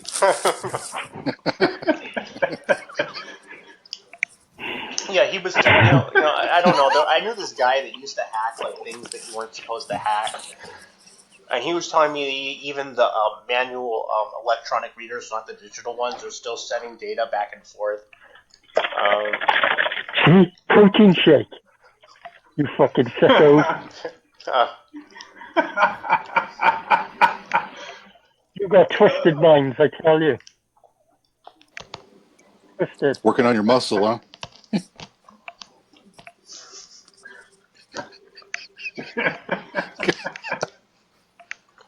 I don't know. Anyway, I'm kind of out of subject and topics.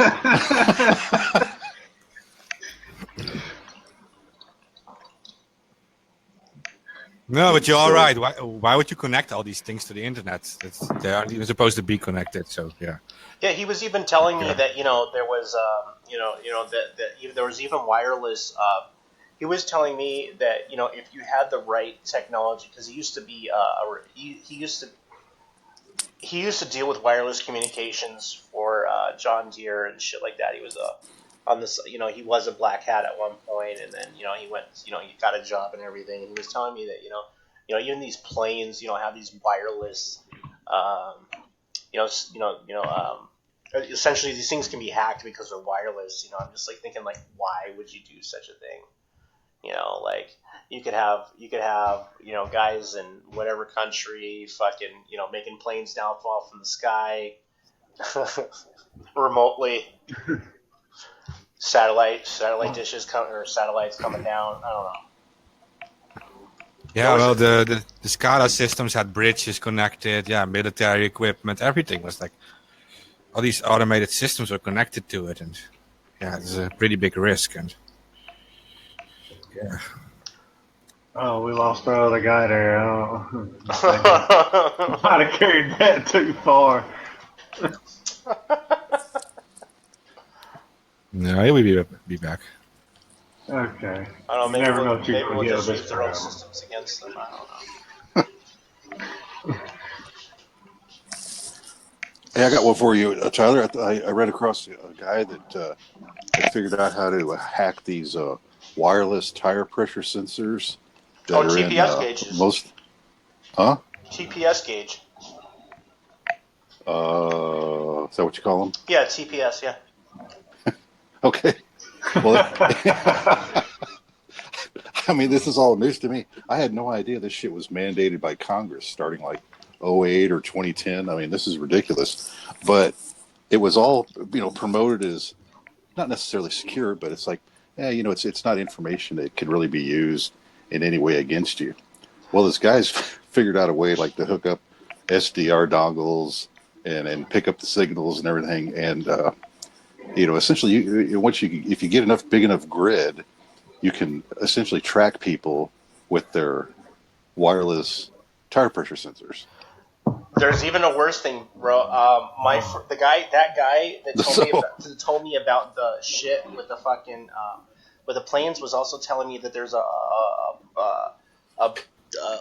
what is it called, a buccal device behind some certain models of cars that are this is an OnStar and shit like that, and it's sending data from the central system of a car back to wherever, like how is this performing and stuff. Now that gave access to people to essentially how you could essentially hack a car, make it stop, make it do whatever. Now the government is probably also monitoring that shit like that. That's some scary shit. Now the data connection. Oh, they could do it through OnStar. Oh yeah, that's true. Yeah. And you got a little black box under most of these modern cars now, anyways. 2014 in order they started putting the black boxes in the car. 2015. It's no bigger than a ring case box, you know what I'm saying? Like maybe 3x3. Like, you mean sending data back to the? Is that the one I'm thinking about, where they're sending data back to the manufacturer? It's like it's like a really slow speed. I think it's like a little bit above. It's a couple of kilobits, but it's enough to spit out the digital internals of what's going on with the car.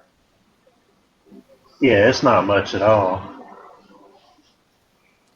Well, eventually they're planning to tie that into, they can watch how fast you're driving. They know where, what the speed limits are in areas. I mean, they're just going to mail you a ticket based on something you did. Yeah, You just I saw that. you micro flash over the speed limit. You get an automated ticket sent to you. Yeah, I warn people all the time. Oh, hey, I can crank up my car with my phone. Okay, so you can do that. I can do that. Somebody else can do that. Think about it. I mean, Yeah. you can be laying in bed. I know a guy. His house is almost totally automated. He can turn his air conditioner up and down with his phone. He even has a toilet seat that heats and cools. I was like, dude, somebody really wants to screw with you one day. It's 35 degrees outside. They're going to lower your toilet seat lid down to maybe 12.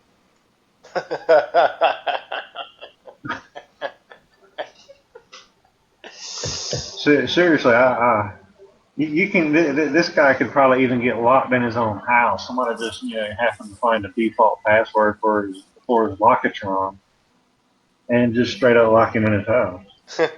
That would have to suck. Be locked in your own house, no way out except for an electronic lock tethered to his phone. And it's like you said, you've done seen the power with that with Shodan. I mean, look at Facebook, remote access tool all the way. And it needs access to your contacts, your images, your microphone. And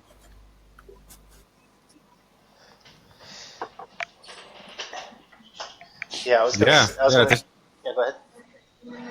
No, I was going to say that is true. They already have these patents to gain access to your webcam and stuff, even. So, yeah, like you said, Shodan. Who says Facebook isn't using Shodan to look at you through your webcam? yeah, of course, yeah, they can do this. So. Get arrested for watching Pornhub. Yeah, that was funny that these the what is it, the Google box and what the fuck, this wasn't the fucking Amazon Echo or whatever the fuck it was, and your smart TVs that have the audio capability. These things are constantly on the listening position and sending data back to wherever the fuck they're trying to get the data. So when you think that these devices are not on, they're on, and they're listening. I don't whether. Oh, yeah.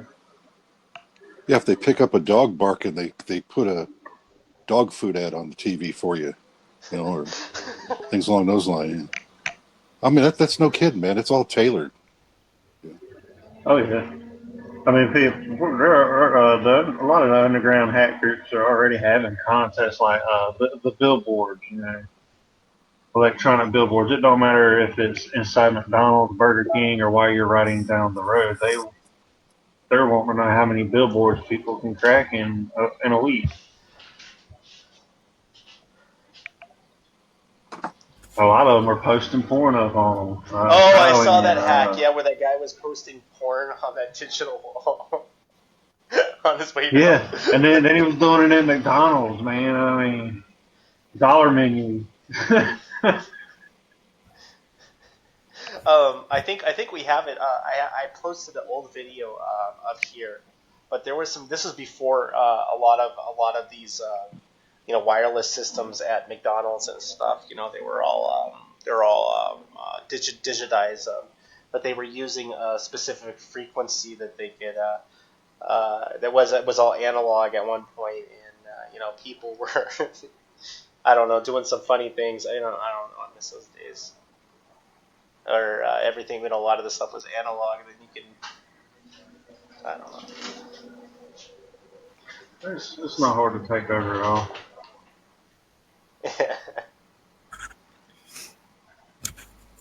I taught my 8-year-old how to do IP configurations and find IPs through Google in Walmart, and he takes off and he opens everything up, tablets, phones, you name it. He's like, okay, I got them all. Fun with Walmart with an 8-year-old.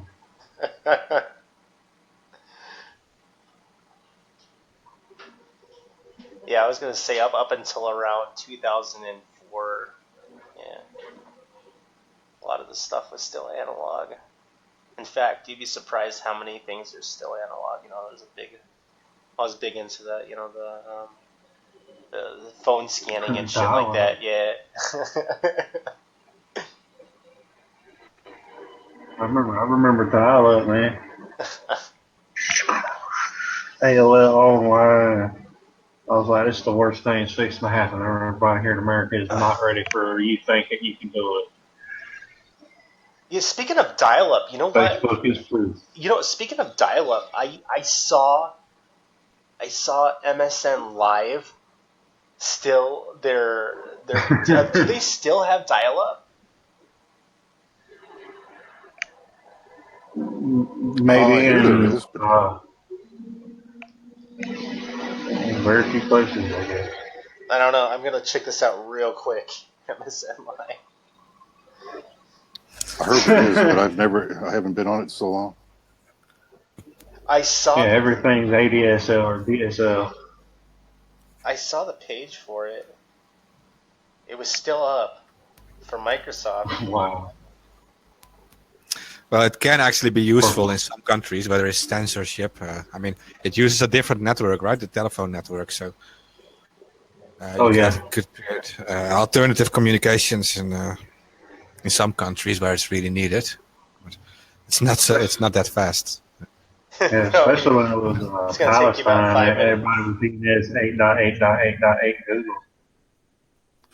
Oh yeah, the alternative DNS servers. Yeah, but sometimes that's not even enough anymore. So I know that in Syria and stuff they've set up dial-up uplinks in the past for activists. So.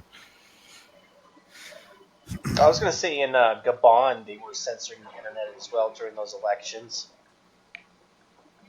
Yeah, it happened. Yeah, that's true. In many countries, it still happens. In Africa and you can set up a server for them to call into with their phone connections, with their modems, and you create an alternative uplink for them, and they can do simple things like just send messages to each other, and maybe even Twitter and stuff. And WhatsApp, I guess. I don't feel safe on WhatsApp. I know a lot of people use it, but Snowden showed us that it's not safe. It was designed with backdoors. Yeah, it's on the Facebook now. Messages. Here. Oh, did we just lose somebody? Oh no, we got him still.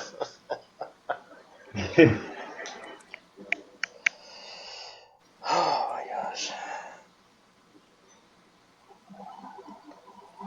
Let me see. I got a comment from our audience saying I once heard from this guy. He said that we have no central. It's all AI controlled. Well, essentially, there is no centralization of the internet. It's decentralized, which is the beauty of it. Now, how to answer the second part of the question is AI parts. There are parts of the internet that happen using a small AI. Google Translate, I know, has been using artificial intelligence, but it's very basic. It's not as advanced as Facebook is. Now, do I think? Do I think? Have I had any suspicions that Facebook security is using, or Facebook security systems are using AI in the background? Yes, I have. I have a high suspicion that they're using some sort of AI in the back. It's just too smart. They are. They're an algorithm. Yeah, and and I have intel that they bought this security software from God, it was it's some Israeli some Israeli security company. So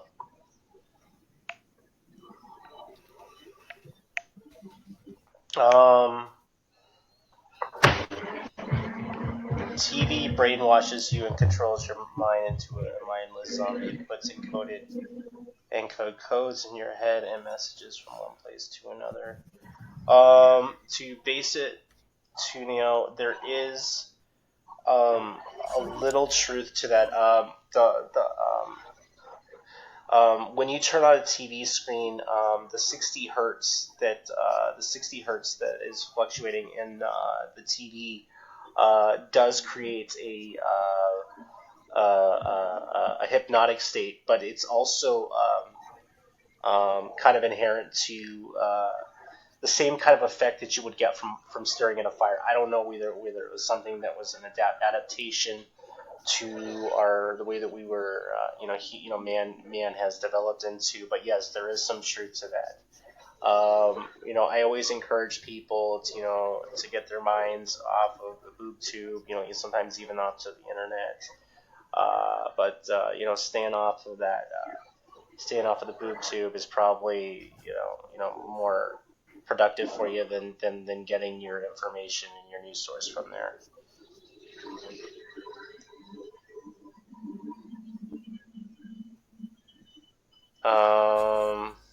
Let's see what's going on here in the background. They have any more questions on the page? Yeah, I'm looking at them. I'm looking for some. Oh, I would, but I don't know where you got it set up. Oh, on Anonymous Bites Back. Oh, Facebook page. Yeah. I couldn't broadcast onto our YouTube page because, and I apologize to our viewers for that. Our new system that we invested in failed miserably, so I need to figure that out.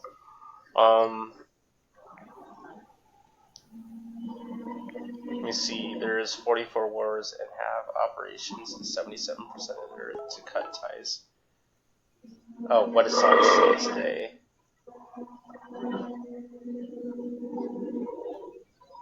What does Sun say today?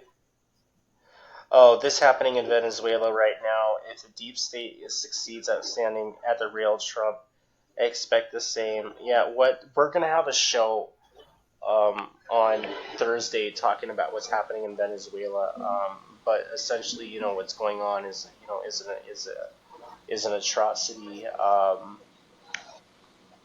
Almost, a failed socialist. I hate to say, I hate to talk down on any, it is failed socialism, and a lot of it revolves around corruption and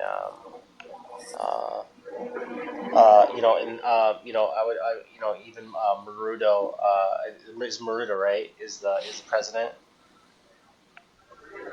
Maduro. Maduro, there you go. Yeah, Maduro, was even suggesting rewriting the Constitution in his own country. Yeah, shit is not going good there. It's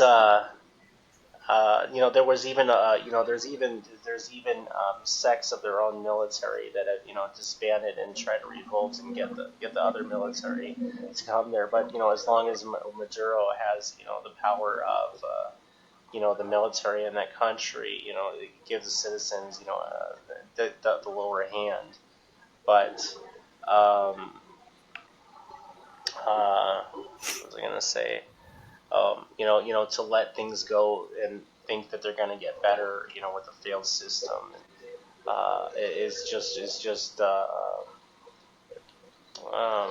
a pipe dream. It's not going to get any better. Things like this. When people start acting like what's going on in Venezuela, the people are fed up, and their government has failed them.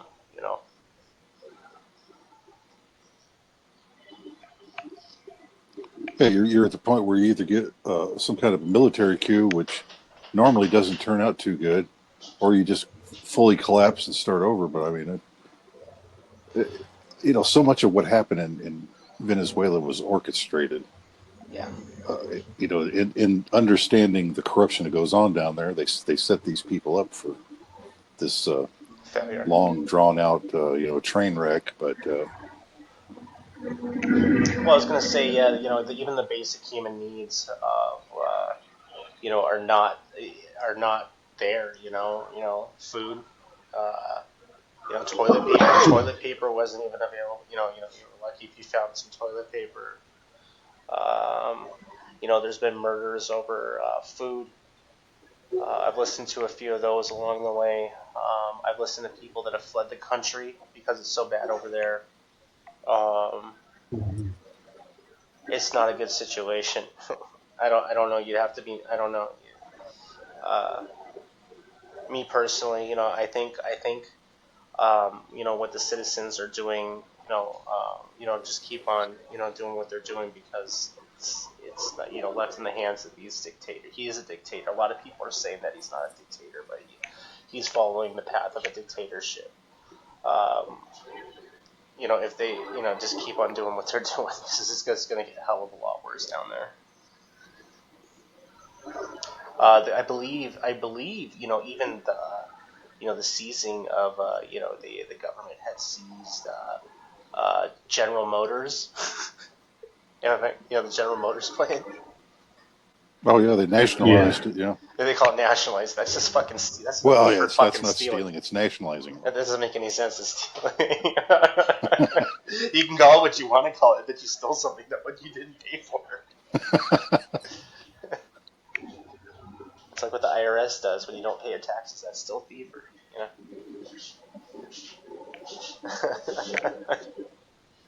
The quickest way to overthrow them is not paying your taxes. Yeah. Isn't that what Trump said? Well, that's essentially that. That non-participation in society.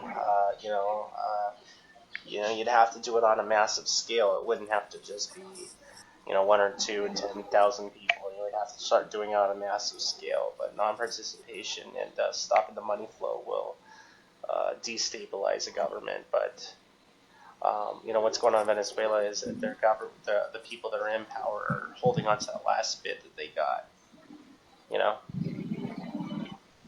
And using military force to keep it. Right, there has to be that split, like in Egypt, where the military backs backing the people and the people's revolution and what needs to get done, rather than the moneyed interest. Yeah. That same type of shift has to occur. You can't solve this and get through it to the next step.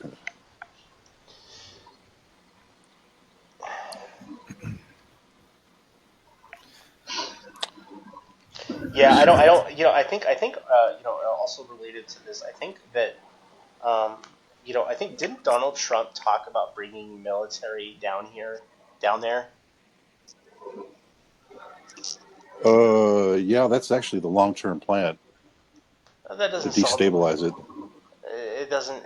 Venezuela. Well, the reason is Venezuela has the largest reserves of what's called heavy oil. That's going to become a bigger deal, say 30 years from now, 20 to 30. So we're preemptively destabilizing Venezuela now, to justify our actions down the road. That's the plan. So we're going to go jack some more oil in another foreign country. Mm-hmm. Yeah, that's how it works. What the fuck? I mean, these plans have been out there a long time. I mean, I ran across that one like in the 70s or 80s, and you're like, man, that's crazy. But I mean, these long-term war planners, man, they think way out. Well, what was going on in Venezuela is not, I mean, yeah, the stuff with Maduro happened, the stuff that's being gradually described as getting worse in the last 2 years. But I was hearing stories about the food shortages or whatever before this guy even came into power. Oh yeah, no, this has been going on a long time. Yeah.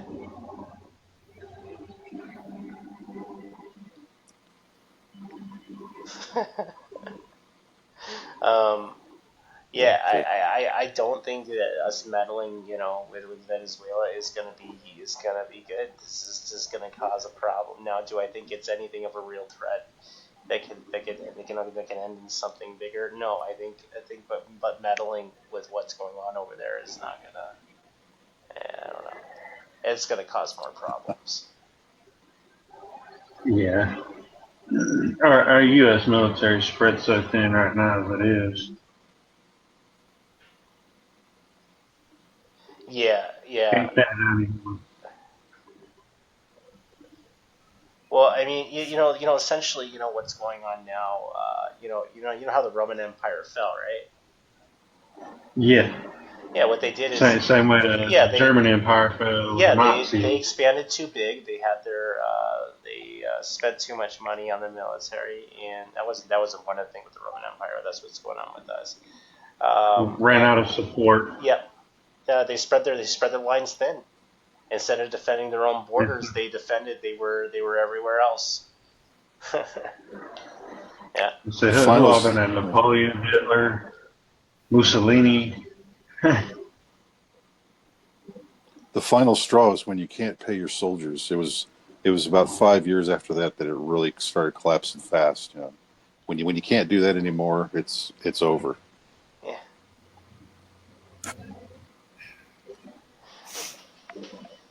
I wish the people that make the military decisions, would understand that being the world's police is only causing problems.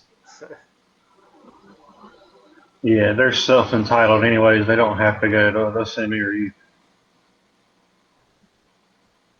Oh yeah, yeah, and they don't realizing, I think they do realize that they're causing more problems and they're solving just and with hidden agendas to jack resources in foreign nations. It's.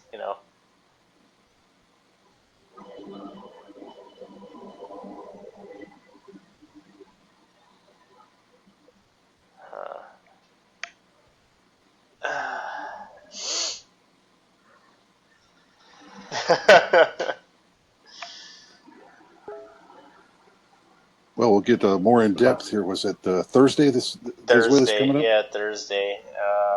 We might have some people who might have an interpreter.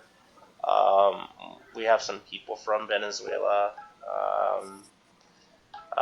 Some people that I'm not. I know we're gonna have an interpreter for some of our guests. So just be patient. It might take a little bit to get the ideas back and forth. But this will be a first for the show, translator. So Yeah. Yeah, I was wondering if we had the translator thing figured out already, but I think I that's think great. I think we do. I think we do. I think that's what what's his name was in the chat was for. Um, but yeah, my Spanish is so bad that I can't. I used to speak it fluently. That I got now when I try to speak it, it's really bad. Yeah, well, it's really bad. So all English and bad English now, huh? My Spanish is so bad. I speak like a mentally challenged 5-year-old. You know, I know I know the nouns, I know the verbs, I know, but the conjugating them into legitimate sentences is becoming difficult. You know, so Road trip. all right. So we have 10 Like minutes. 15 minutes. Yeah, you guys want to call it early? Yeah, I guess so. Yeah. Sure. We've done our thing for tonight. So All right, to our listeners, thank you for listening.